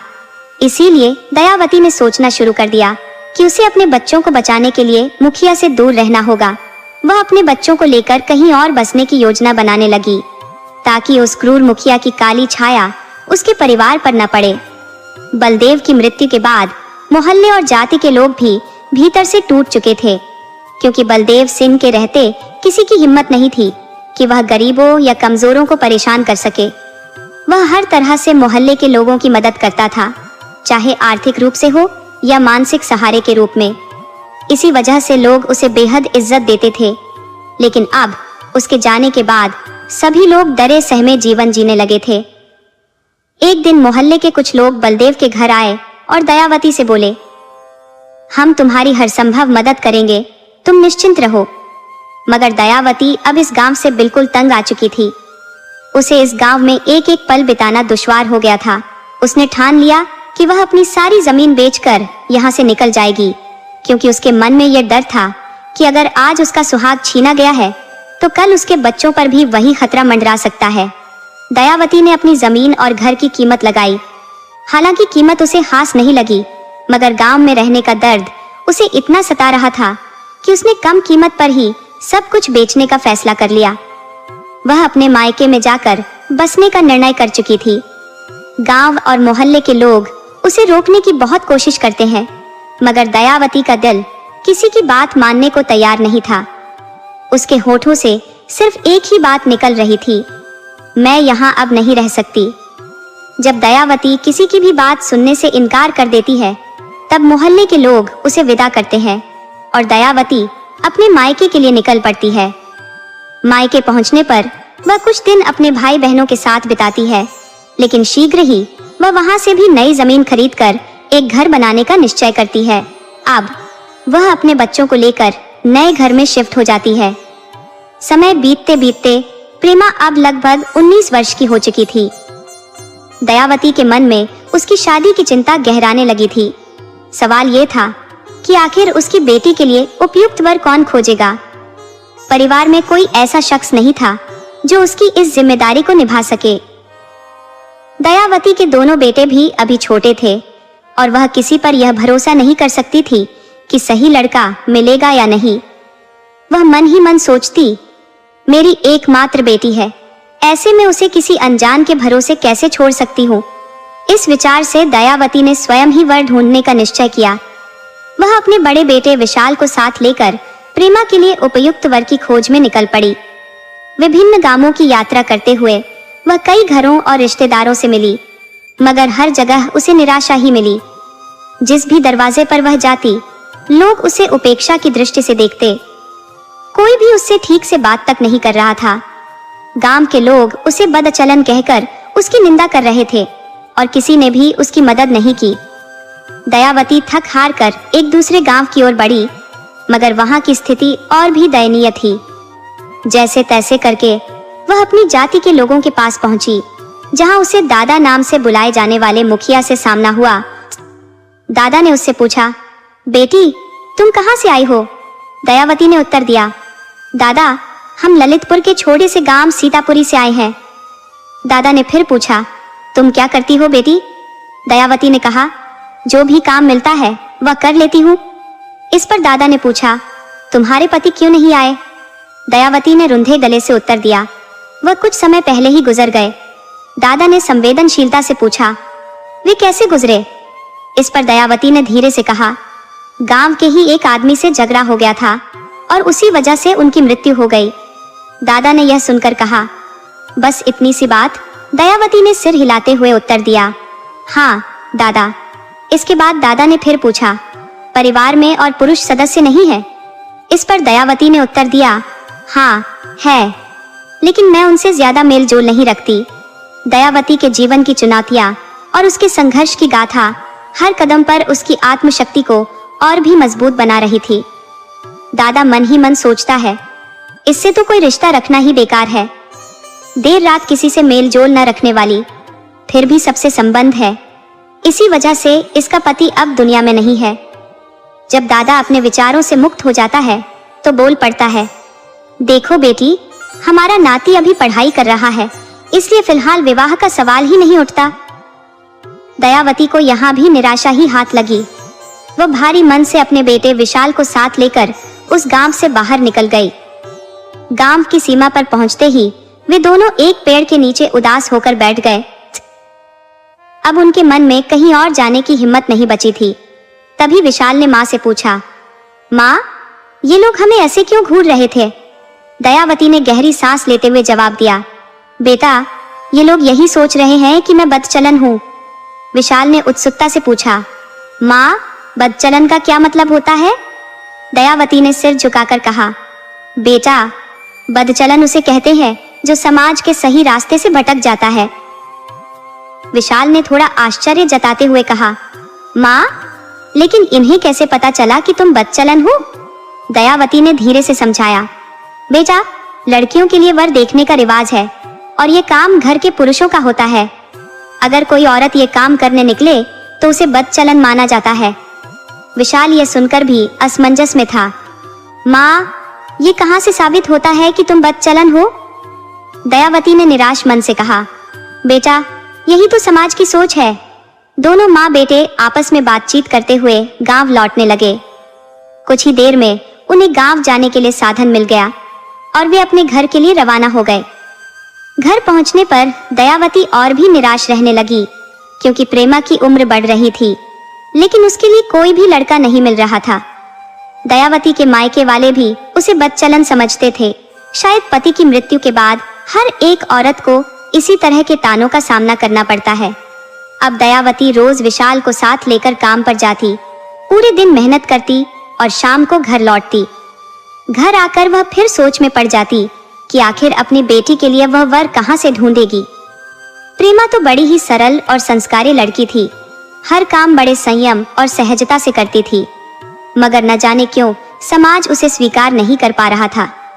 लोगों के मन में एक ही धारणा घर कर चुकी थी कि प्रेमा बदचलन औरत की बेटी है और उसी का चलन आगे भी रहेगा। दयावती ने प्रेमा की शादी के लिए बहुत कोशिशें की, लेकिन कोई भी लड़का नहीं मिला। प्रेमा की उम्र अब 20 वर्ष की हो चुकी थी, जो गांव के लिहाज से बहुत ज्यादा मानी जाती थी। गांव के लोग अब ताने देने लगे थे, क्या बेटी की शादी नहीं करोगी? बेचारी को ऐसे ही बिठाए रखोगी? ये सब सुनते सुनते एक दिन दयावती का दिल जिंदगी से भर गया। उसी रात उसने फांसी लगाकर अपनी जीवन लीला समाप्त कर ली। सूरज की पहली किरण के साथ तीनों बच्चे अपनी दिनचर्या के अनुसार उठ गए। प्रेमा, जो हमेशा अपनी माँ के कार्यों में हाथ बटाती थी, उसे न पाकर आवाज देने लगी, माँ कहाँ हो? कई बार बुलाने पर भी जब कोई उत्तर न मिला तो वह अपने भाइयों से पूछने लगी, विशाल, क्या तुम जानते हो माँ आज बिना बताए कहाँ चली गई? विशाल ने लापरवाही से कहा, अरे कहीं किसी काम में लग गई होंगी। लेकिन प्रेमा को चैन नहीं पड़ा। माँ बिना बताए कभी बाहर नहीं जाती, तुम जरा पड़ोस में जाकर पता तो करो। विशाल ने अनमने भाव से कहा, ठीक है, अगर तुम्हें तसल्ली नहीं हो रही तो मैं देख आता हूँ। विशाल बाहर निकला और माँ को ढूंढने लगा। पड़ोस की हर जगह पूछताछ की, लेकिन कोई भी माँ का सुराग नहीं दे सका। थक हार कर जब वह घर लौटा और देखा कि माँ अब भी नहीं लौटी, तो तीनों बच्चों की धड़कनें तेज हो गई। वे सोचने लगे, आखिर माँ गई कहाँ? आखिरकार जब कहीं से कोई खबर नहीं मिली तो प्रेमा ने घर के अंदर ही ढूंढना शुरू किया। जब वह एक कमरे के पास पहुंची, जिसे केवल खास मौकों पर खोला जाता था, तो देखा कि वह अंदर से बंद था। उसकी आंखों में अविश्वास उमड़ पड़ा। दरवाजा अंदर से बंद कैसे हो सकता है? तीनों भाई बहन डर और आशंका में एक साथ खड़े हो गए, आंखों में आंसू और नजरें दरवाजे पर जमी हुई। प्रेमा ने दरवाजा खटखटाया, लेकिन कोई प्रतिक्रिया नहीं मिली। अब तक बाहर से कुछ पड़ोसी भी आ चुके थे और दरवाजा तोड़ने की बात करने लगे। वह पुराना पुश्तैनी घर था, लकड़ी के दरवाजे थे जिन्हें तोड़ना मुश्किल नहीं था। छैनी और हथौड़े की मदद से दरवाजा तोड़ा गया और जैसे ही वह खुला, पूरे घर में चीख पुकार गूंज उठी। दर्दनाक चिल्लाहटों ने आसपास के लोगों को भी इकट्ठा कर लिया। दरवाजे के भीतर का दृश्य देखकर सभी बच्चों ने रोते बिलखते अपने सिर पीटने शुरू कर दिए। दयावती को फांसी के फंदे से उतारते हुए तीनों बच्चे चीख चीख कर रोने लगे। वे भगवान से सवाल करने लगे, हे भगवान, आखिर हमने तेरा क्या बिगाड़ा था? कभी भगवान को दोष देते तो कभी खुद को कोसते। पिता की मृत्यु का दुख इतना नहीं था, क्योंकि तब भी उनके पास माँ का सहारा था, लेकिन आज वह एकमात्र आस भी टूट चुकी थी। पड़ोस के लोग उन्हें सांत्वना देने लगे, कुछ कहने लगे। दयावती बेचारी कितनी सरल और निष्कपट थी, जब भी मिलती हंसकर बात करती थी। कुछ अन्य लोग कहने लगे, दयावती को हमने बचपन से देखा है, कितनी शांत और नेक महिला थी। वही लोग जो कल तक उसे बदचलन कहकर ताने मारते थे, अब उसकी तारीफें कर रहे थे। उनके तानों की ही वजह से दयावती आज इस दुनिया को छोड़ गई। पड़ोसियों ने मिलकर दयावती का अंतिम संस्कार करवाया। दयावती के मायके वालों ने भी उसकी दिन और तेरहवीं करने की जिम्मेदारी ली। वे बोले, हम अपनी बहन के लिए सब कुछ करेंगे, उसे बड़े धूमधाम से विदा करेंगे। दयावती की 13वीं भी बड़े धूमधाम से की गई। अब तीनों बच्चों को उनके मामा मामी के घर रहने के लिए कहा गया और वे वहां चले गए। इस बीच तीनों बच्चे अब तक बहुत समझदार हो चुके थे, पर माँ की कमी उनके जीवन से कभी पूरी न हो सकी। विशाल और रामदास नजदीकी शहर में मेहनत कर रहे थे। वहां काम की तलाश में दिन भर पसीना बहाते और शाम ढलते ही अपने मामा मामी के घर लौट आते। तीनों भाई बहन अब एक अलग हिस्से में रहने लगे थे। प्रेमा स्वभाव से गुणी और मेहनती, सिलाई कढ़ाई का काम कर घर का खर्च संभालने लगी थी। माँ के निधन के 4 वर्ष बाद इन सभी ने कठिन संघर्ष कर एक अच्छी खासी रकम जमा कर ली थी।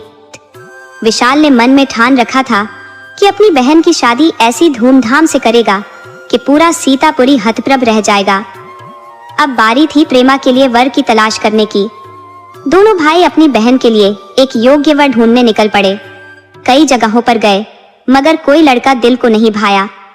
विशाल सोचता रहा, मेरी बहन ने इतने कष्ट झेले हैं, उसकी शादी मैं ऐसी करूंगा कि पूरे गांव को गर्व हो। रास्ते में दोनों भाई आपस में चर्चा करते हुए जा रहे थे। विशाल बोला, शिवपुर के बाबूजी का लड़का कैसा रहेगा? रामदास ने विचार करते हुए कहा, वह पेशे से भी अच्छा है।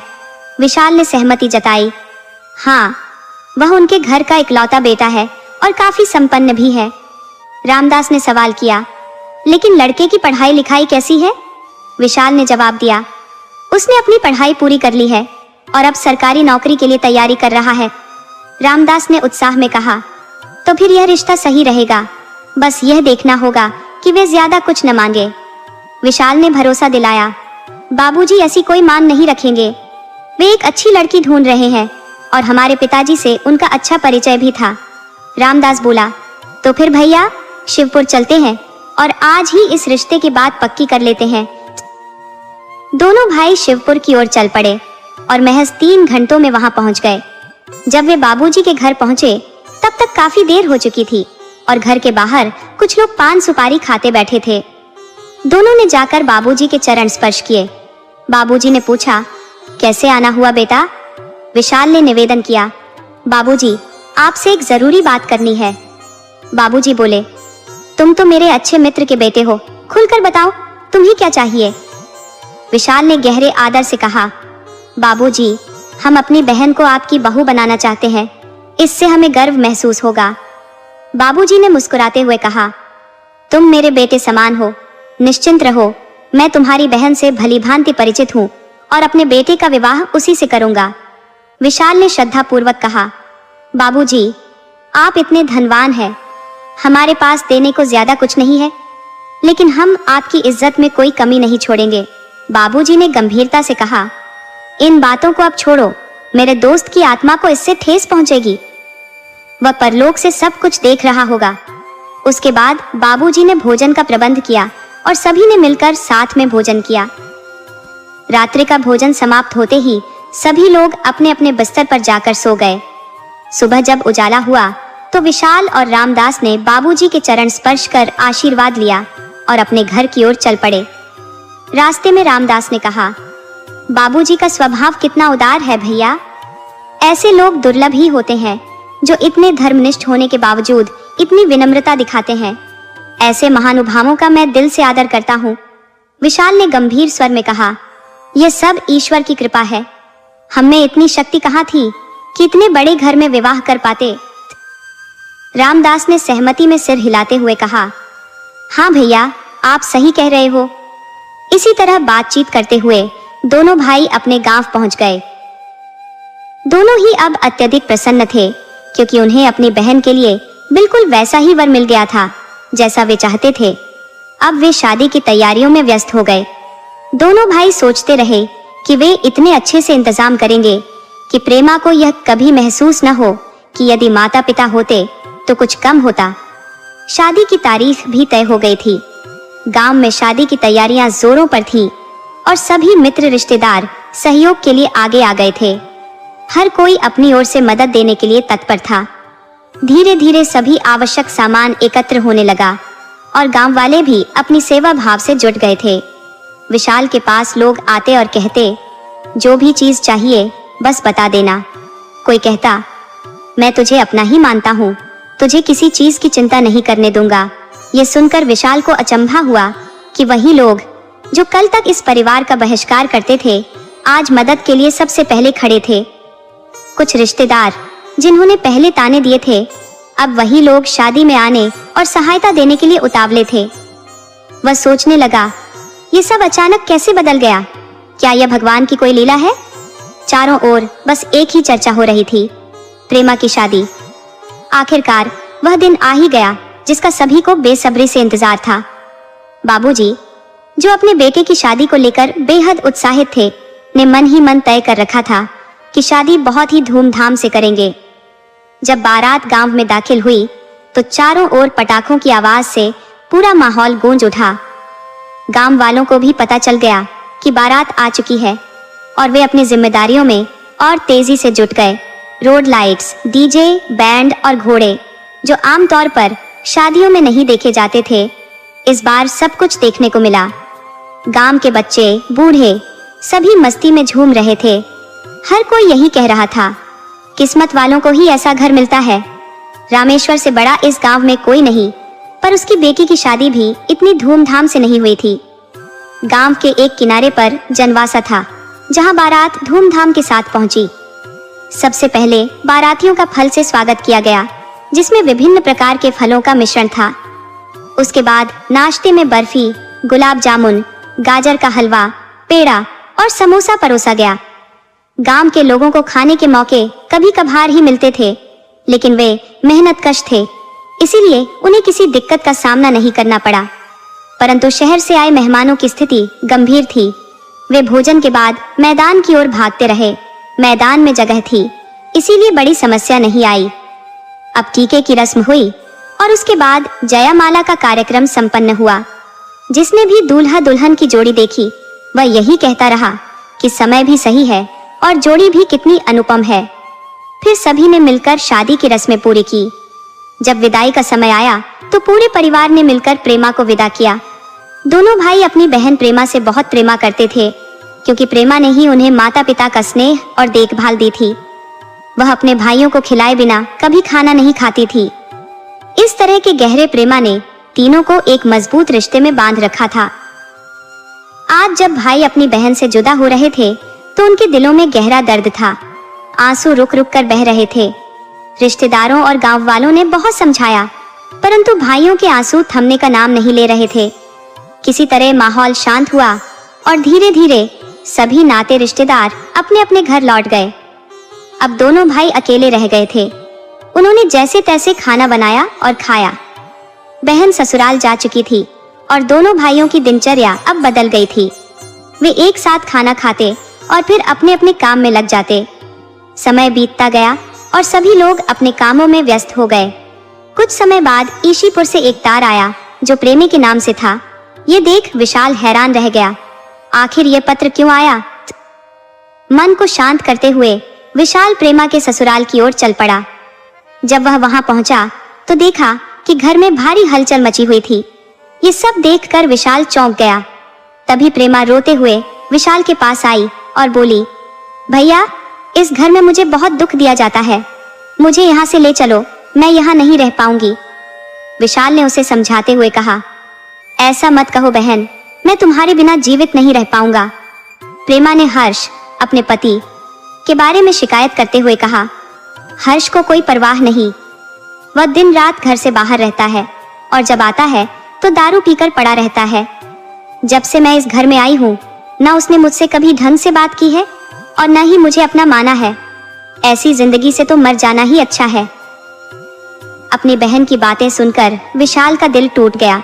उसे विश्वास नहीं हो रहा था कि उसके अरमानों से भरे विदाई के बाद उसकी बहन इस स्थिति में है।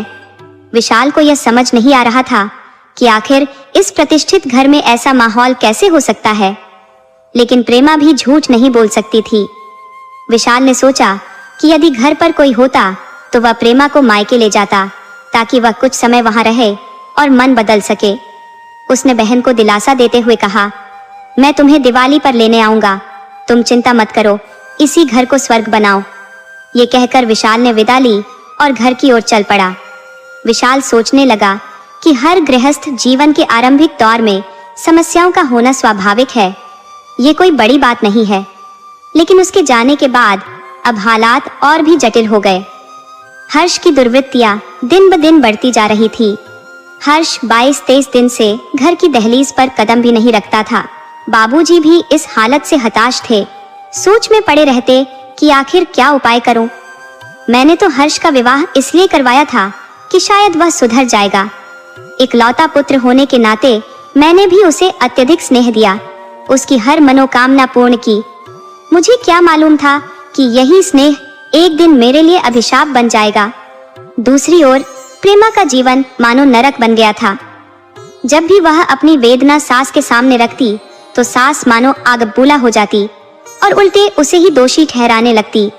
कहती, तुम्हें तो बस मेरे बेटे पर आक्षेप लगाना आता है, जैसे तुम स्वयं बहुत पवित्र हो। बेचारे प्रेमा को समझ नहीं आता कि अपनी व्यथा किससे साझा करे। बाबूजी तो स्वयं हर्ष की करनी से दुखी थे। उनका घर मानो एक खुले आकाश की तरह हो गया था, जिसमें हर समय चिंताओं के बादल मंडराते रहते। हर्ष, जिसने नौकरी की तैयारी तो मानो नाम मात्र की थी, बस अपनी ही मस्ती में डूबा रहता। उसके बारे में गंदी अफवाहें फैलती रहती। कभी किसी लड़की के साथ घूम रहा है तो कभी दोस्तों के संग अय्याशी कर रहा है। ऐसे किस्से आए दिन सुनने को मिलने लगे थे। हर्ष अब पूरी तरह से काबू से बाहर हो चुका था। इन बातों से प्रेमा का मन भारी रहने लगा था। पहले तो वह सोचती थी कि वक्त के साथ सब कुछ ठीक हो जाएगा, परंतु हर्ष की आदतें बद से बदतर होती जा रही थी।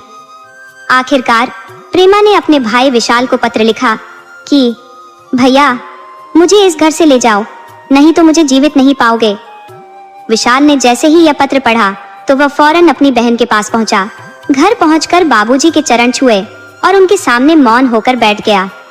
विशाल ने कुछ नहीं कहा, बस शांत भाव से बाबूजी के समीप बैठा रहा।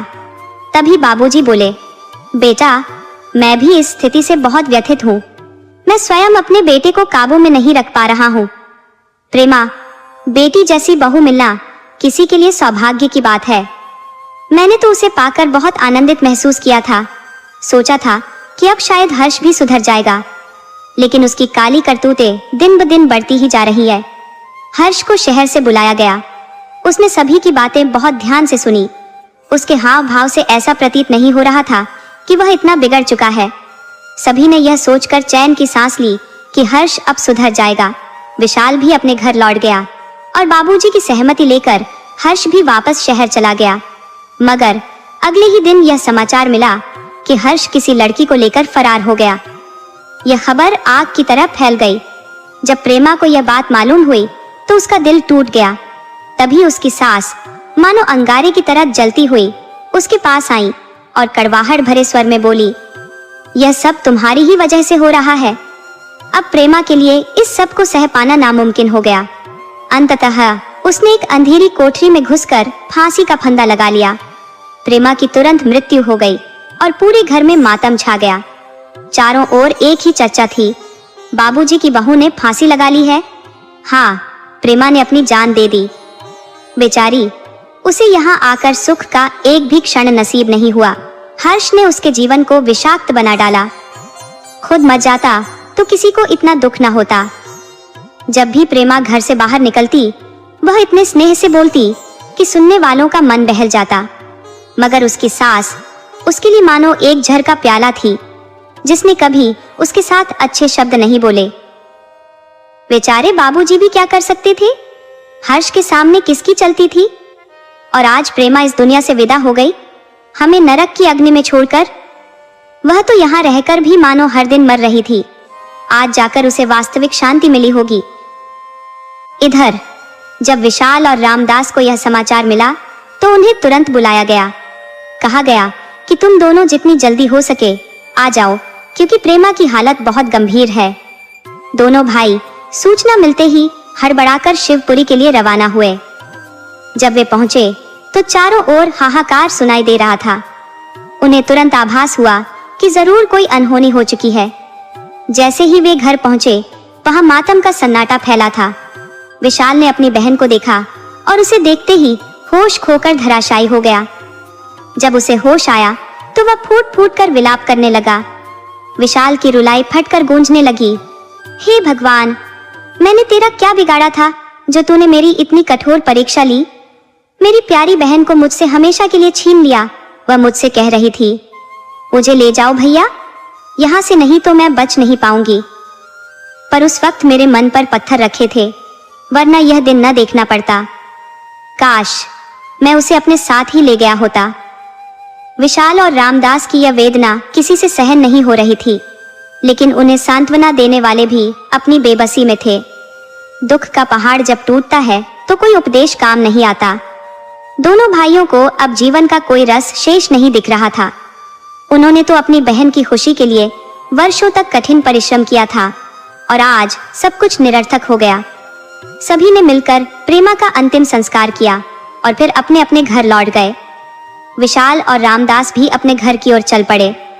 उन दोनों को ऐसा प्रतीत हो रहा था मानो अब दुनिया में उनके लिए कुछ भी शेष नहीं रहा। घर पहुंचकर वे दोनों बिना कुछ खाए पिए रात भर रोते रहे। सुबह जब उनकी आंखें खुली तो वे सूजी हुई थी और उनके चेहरे पर विषाद की लकीरें साफ नजर आ रही थी। आस पड़ोस के कई लोग उन्हें समझाने आए। सबने कहा, भगवान के आगे हम सब बेबस हैं, उसके फैसलों के आगे कोई कुछ नहीं कर सकता। सबके समझाने के बाद सभी लोग अपने अपने घर लौट गए। अब दोनों भाई एक दूसरे को दिलासा देते, एक दूसरे का सहारा बनते हुए बस जीने का प्रयत्न करते। उनके जीवन में अब कोई उद्देश्य शेष नहीं था, मानो वे बिना दिशा के बस चल रहे थे। उन्हें खुद भी समझ नहीं आता था कि वे आखिर क्यों जी रहे हैं। एक दिन भोजन करते वक्त रामदास ने अपने भैया से पूछ ही लिया, भैया विशाल, तुम विवाह क्यों नहीं कर रहे हो? हम कब तक इस अकेली जिंदगी को यूं ही खींचते रहेंगे? विशाल ने गंभीरता से जवाब दिया, रामदास, पहले मुझे हर्षित को उसकी गलती का एहसास कराना है, ताकि वह फिर किसी और के साथ वैसा न कर सके जैसा उसने हमारे साथ किया। मैं चाहता हूं कि कोई और भाई हमारे जैसे पीड़ा न सहे।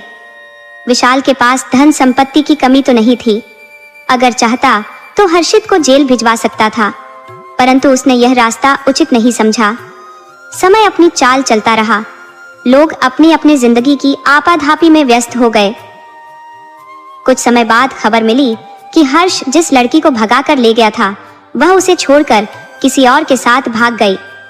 हर्ष का बुरा हाल था, उसे मार पीट कर अधमरा सड़क किनारे छोड़ दिया गया। किसी ने उसे बेसुध हालत में अस्पताल में भर्ती कराया। उसके पास जो थोड़ी बहुत दौलत थी, वह भी उस लड़की के साथ चली गई। हर्ष के माता पिता भी यह सुनते ही अस्पताल पहुंचे। जब विशाल को इस घटना का पता चला तो वह भी अस्पताल पहुंच गया, लेकिन हर्ष की हालत देखकर मौन साध लिया।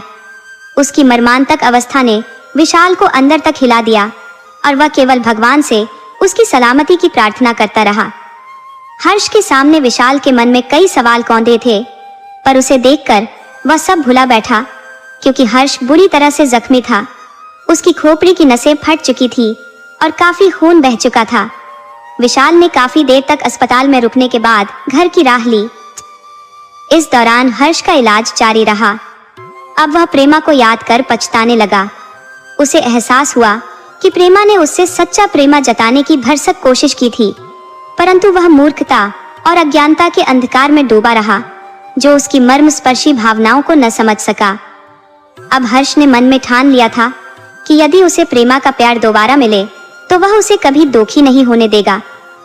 वह सोचने लगा कि काश मैं प्रेमा के प्यार को पहले समझ पाता तो आज यह दिन न देखना पड़ता। अब वह संकल्पित था कि वह प्रेमा को इतना प्रेमा देगा कि वह अतीत की कड़वाहट भूल जाएगी। उसकी गलती का पश्चाताप करते हुए उसने ठान लिया कि वह अपने प्यार से उसके सभी दुखों को हर लेगा। काश तुम मेरे पास होती तो सबके सामने तुम्हें गले से लगा लेता। तुम तो साक्षात प्रेमा की देवी हो और मैं तो अंधा निकला जो तुम्हारे प्रेमा को पहचान न सका। हफ्तों की चिकित्सा के बाद हर्ष पूर्णतः स्वस्थ हो गया। बाबूजी ने पूछा, बेटा अब तुम क्या करना चाहोगे? शहर में ही रहना चाहते हो या घर वापस आना? हर्ष ने तुरंत उत्तर दिया, पिताजी अब मैं आपके साथ घर ही जाऊंगा। मुझे अब आप सभी के पास ही रहना है। तीनों लोग घर की ओर चल पड़े। हर्ष के मन में विचारों का बवंडर था कि वह प्रेमा से क्या कहेगा, कैसे कहेगा। उसने कई बार शब्दों को तराशने की कोशिश की, पर समझ नहीं पाया कि कहां से शुरुआत करे। बस घर की राह पर चलते हुए वह अपने ख्यालों में उलझा रहा। कुछ समय बाद वे गांव पहुंच गए। हर्ष के हृदय की धड़कनें तेज हो गईं। उसकी सोच में एक उथल पुथल थी कि वह प्रेमा से कैसे बात करेगा, उसकी नजरों का सामना कैसे करेगा। मन के गहरे ऊहापोह के साथ अंततः वह घर के दरवाजे पर पहुंचा और दरवाजे के भीतर कदम रखा, अपने दिल की धड़कनों की गूंज के साथ। हर्ष ने घर के अंदर कदम रखा तो उसे एक अनजानी बेचैनी ने घेर लिया। जहां प्रेमा का होना घर की हर कोने को चकाचौंध कर देता था, वहीं अब ऐसा लगा मानो उसकी गैर मौजूदगी ने जगह जगह धूल की चादर बिछा दी हो। घर की हालत देखकर हर्ष ने सोचा कि शायद प्रेमा मायके चली गई होगी। उसका दिल तो कहता था कि किसी से पूछ ले, मगर उसकी जुबान मानो जकड़ी हुई थी। भीतर भीतर पछतावे का बोझ उसे कचोटता रहा। मैंने उसे कितना दर्द दिया, फिर भी प्रेमा नजर क्यों नहीं आ रही? पर हिम्मत जवाब दे गई और वो बिना कुछ कहे उम्मीदों के धागे से बंधा बस चलता रहा। उसे विश्वास था कि एक दिन तो प्रेमा लौटेगी। कुछ समय बाद हर्ष नलकूप के पास बैठा था। तभी गांव की औरतें उसे देखते ही फुसफुसाने लगी, इस अभागे का सत्यानाश क्यों नहीं हुआ? ये मरे क्यों नहीं? अब यहाँ आकर बैठा है। जब तक प्रेमा थी कभी नजर भी नहीं आता था, अब तो जैसे मन हो वैसा कर रहा है। उस भगोड़ी को क्यों नहीं लाया साथ में? बेचारी प्रेमा तो ले गया और अब ये नास पीटा यहाँ डेरा जमाएगा। उनकी बातों ने हर्ष के दिल को छलनी कर दिया। उसे कुछ समझ नहीं आया, पर बेचैनी बढ़ती गई। खासकर जब उन्होंने कहा, प्रेमा को तो ले लिया। उसी क्षण हर्ष भागकर घर पहुंचा और अपनी माँ से पूछने लगा, माँ, प्रेमा कहाँ है? उसकी माँ की आंखों से आंसू बहने लगे। कांपती आवाज में वह बोली, बेटा, प्रेमा हम सबको छोड़कर स्वर्ग से धार चुकी है। ये सुनते ही हर्ष को जैसे आसमान गिर पड़ा हो। उसे विश्वास ही नहीं हुआ। वह तुरंत अपने पिता के पास दौड़ा। पिता ने भी वही जवाब दिया, प्रेमा अब इस दुनिया में नहीं रही। हर्ष के भीतर का तूफान बाहर फूट पड़ा। वह फूट फूट कर रोने लगा। माता पिता भी प्रेमा की याद में आंसू बहाने लगे। थोड़ी ही देर में आस पड़ोस के लोग इकट्ठा हो गए, मगर किसी ने उसके आंसुओं को सच नहीं माना। लोगों ने ताने मारने शुरू कर दिए, देखो, ये बहरूपिया अब नया नाटक कर रहा है। जब तक बेचारी प्रेमा थी, कभी पलटकर नहीं देखा, अब उसकी याद में मगरमच्छ के आंसू बहा रहा है। गांव वाले अपनी अपनी बातें बनाकर लौट गए, पर किसी ने भी हर्ष के दर्द को समझने की कोशिश नहीं की। लोगों की नजर में उसकी तकलीफ महज एक दिखावा थी, लेकिन हर्ष का मन सच में टूट चुका था। वह प्रेमा की तड़प में बावला हो गया था, बार बार बुदबुदाता, मैं तो ठहरा ना समझ, लेकिन प्रेमा, तुझे यूं नहीं जाना चाहिए था। हे भगवान, तूने मेरे साथ कैसा छल किया है। पहले मेरे दिल पर पत्थर रख दिया, मुझसे गलतियां करवाई और अब मेरी दुनिया उजाड़ दी। दिन हो या रात, हर्ष की हर सोच प्रेमा के इर्द गिर्द ही घूमती। वह उसकी यादों में खोया रहता, आंसुओं में डूबा। उसे लगता था कि अब जीवन में कुछ भी शेष नहीं है। उसकी आत्मा सूनी हो चुकी थी, मानो जीने की इच्छा ही बुझ गई हो। अब हर्ष ने सबसे बोलना बंद कर दिया। वह बस अकेला बैठा प्रेमा के गीत गुनगुनाता रहता, जैसे किसी गहरे सागर में उसकी आवाज गूंज रही हो। अब हर किसी को यही लगने लगा कि हर्ष की मानसिक स्थिरता डगमगा गई है। बाबूजी, जो प्रेमा को अपनी सगी बेटी की तरह स्नेह करते थे, उसकी मृत्यु ने उनके मन में गहरे घाव छोड़े थे। जब भी प्रेमा की आंखों में आंसू छलकते थे, बाबूजी के दिल में टीस उठती थी। वे अक्सर मन ही मन सोचते, हे ईश्वर, क्यों न मैं इस दुख के साक्षी बनने से पहले ही प्राण त्याग दूं। लेकिन उनकी बेबसी ये थी कि वे चाहे जितना प्रयास कर ले, प्रेमा की पीड़ा को हरने में असमर्थ थे। प्रेमा के निधन के बाद से बाबूजी की मुस्कान मानो कहीं गुम हो गई थी। न किसी ने उन्हें हंसते देखा, न कोई हंसी उनके चेहरे पर झलकी। लेकिन अब उनके सामने एक और चिंताजनक स्थिति थी, हर्ष की स्थिति। हर तरफ से यही सुनने को मिलता कि हर्ष का मानसिक संतुलन बिगड़ चुका है। ये बातें सुन सुनकर बाबूजी और भी अधिक खामोश होते जा रहे थे। उन्होंने अपने खाने पीने तक का ख्याल छोड़ दिया था और उनका मन हर वक्त यही सोचता था कि उनकी जिंदगी में सब कुछ बिखरता जा रहा है। बाबूजी अकेलेपन के घेरे में थे।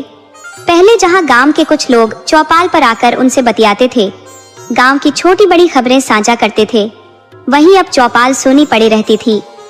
बाबूजी के साथ न कोई हुक्का गुड़गुड़ाता था, न कोई पुरानी यादें ताजा करता था। पूरा दिन प्रेमा और हर्ष की यादों में डूबते उतराते बीत जाता।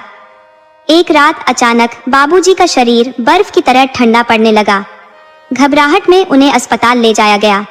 डॉक्टरों ने कहा, किसी गंभीर समस्या की बात नहीं है, बस रक्तचाप थोड़ा कम है, नियंत्रण में आ जाएगा। लेकिन तमाम कोशिशों के बाद भी डॉक्टर बाबूजी को संभाल नहीं सके और अंततः उन्होंने इस दुनिया से विदा ले ली। घर पहले ही दुख और समस्याओं के अंधकार में डूबा था और अब इस नई विपदा ने उसे और भी अधिक झकझोर दिया। अब घर में बस दो ही लोग बचे थे, माँ और बेटा। उन दोनों पर पूरे घर का बोझ आ पड़ा था। उनके जीवन की स्थिरता बुरी तरह बिखर चुकी थी। गांव में लोग इस विपत्ति की भयावहता को सोचकर भी कांप उठते थे। बाबूजी का शव जब अस्पताल से गांव पहुंचा तो पूरे गांव में मातम फैल गया। बुरे व्यक्तियों की मौत पर कभी किसी को आंसू बहाते नहीं देखा, लेकिन बाबूजी जैसे सीधे सादे और ईमानदार इंसान के निधन ने सभी को दुखी कर दिया था। उनके अंतिम संस्कार में लोगों का हुजूम उमड़ पड़ा था, मानो गांव का हर व्यक्ति उनके प्रति अपना स्नेह प्रकट करना चाहता हो। दूर दूर से लोग एकत्र हुए। सैकड़ों की भीड़ ने उनकी अंतिम यात्रा में भाग लिया। मिसाल और रामदास भी बाबूजी की अंतिम यात्रा में प्रमुखता से शामिल हुए। शायद ही कोई ऐसा रिश्तेदार रहा हो जिसने इस अवसर पर अपनी उपस्थिति दर्ज न कराई हो। दूसरी ओर हर्ष की मानसिक स्थिति अभी भी डगमगा रही थी। लेकिन इस विपत्ति के समय विशाल और उसके छोटे भाई ने इस टूटे हुए परिवार का हाथ थामा। उन्होंने ठान लिया कि वे हर्ष का समुचित उपचार कराएंगे और इस परिवार की देखभाल करेंगे, क्योंकि उनकी बहन तो पहले ही उन्हें छोड़कर जा चुकी थी। विशाल और उसके भाई की मदद से हर्ष का इलाज शुरू हुआ और धीरे धीरे उसकी हालत में सुधार आने लगा। समय ने घावों पर मरहम लगाया और हर्ष की जिंदगी में फिर से कुछ प्रकाश लौटने लगा। विशाल और उसका भाई सेवाराम दोनों ही अपने तन मन से बाबूजी के परिवार को सहारा दे रहे थे। धीरे धीरे समय ने घावों पर मरहम लगाया और हर्ष की मानसिक स्थिति सुधरने लगी। एक दिन हर्ष की मां ने अपनी उदासी जताते हुए कहा, बेटा, अब इस घर में मन नहीं लगता। तुम्हारे बाबूजी कितने ईमानदार थे, जीवन भर दूसरों के सुख दुख में साथ रहे, मगर अब हमें यहाँ ठहरना बहुत भारी लगने लगा है। हम यहाँ कैसे रहें जब उनका साया भी नहीं है? विशाल ने उन्हें समझाया, मौसी, जो हो गया उसे बदला नहीं जा सकता। हम भी दुखी हैं क्योंकि हमारी बहन भी हमें छोड़कर चली गई। वह हमें माँ बाप दोनों का स्नेह देती थी, मगर उसकी यादें भुलाना आसान नहीं है। फिर भी जीवन ठहरता नहीं है, हमें आगे बढ़ना ही होगा। इसके बाद विशाल और सेवाराम ने हर्ष के लिए एक उपयुक्त कन्या की खोज शुरू की। उन्हें एक सुसंस्कारी सौम्य स्वभाव की लड़की मिली जो गरीब परिवार से थी। उसका सरल आचरण देखकर उन्होंने हर्ष का विवाह उससे कर दिया। शादी के बाद हर्ष की मां ने एक दिन कहा, बेटा, तुम्हारे आने से इस घर में खुशियों का फिर से वास हो गया है, मगर तुम अब कहाँ चलने की सोच रहे हो? विशाल ने कहा, मौसी, अब हमें विदा लेनी चाहिए। तब हर्ष की मां ने उनसे वादा लिया, पहले यह प्रतिज्ञा करो कि तुम अपनी बहन के जाने के दुख को भुलाकर जीवन की ओर फिर से एक नई राह पकड़ोगे। विशाल ने यह वादा निभाने का भरोसा दिलाया। अब हर्ष ने अपने छोटे भाई सेवाराम के विवाह का प्रबंध किया। सेवाराम ने भी बड़े भाई विशाल के प्रति आभार जताया और कहा, भैया, पहले आप अपना घर बसा ले। विशाल ने अपनी शादी बाद में की, जबकि पहले सेवाराम का विवाह हुआ। समय बीतता गया और दोनों भाइयों के जीवन साथी घर में आ गए। जल्द ही दोनों के परिवार में किलकारियां गूंजने लगी और घर फिर से हंसी खुशी से भर गया। हर्ष के भी एक पुत्र और एक पुत्री का जन्म हुआ और बेटी का नाम उसने प्रेमा रखा, अपनी खोई हुई बहन की याद में। अब हर्ष जी जान से मेहनत करता, अपने परिवार को खुशियों से सींचता। दूसरी ओर विशाल और सेवाराम अपने अपने परिवारों में रम गए थे। इस प्रकार जो परिवार कभी दुर्दशा में बिखर गया था, उसने एक बार फिर सुकून और संतोष की छांव तले अपनी दुनिया बसा ली। अगर आपको हमारी यह कहानी पसंद आई हो तो कृपया हमारे चैनल को सब्सक्राइब करें, वीडियो को लाइक करें और अपने मित्रों के साथ साझा करें।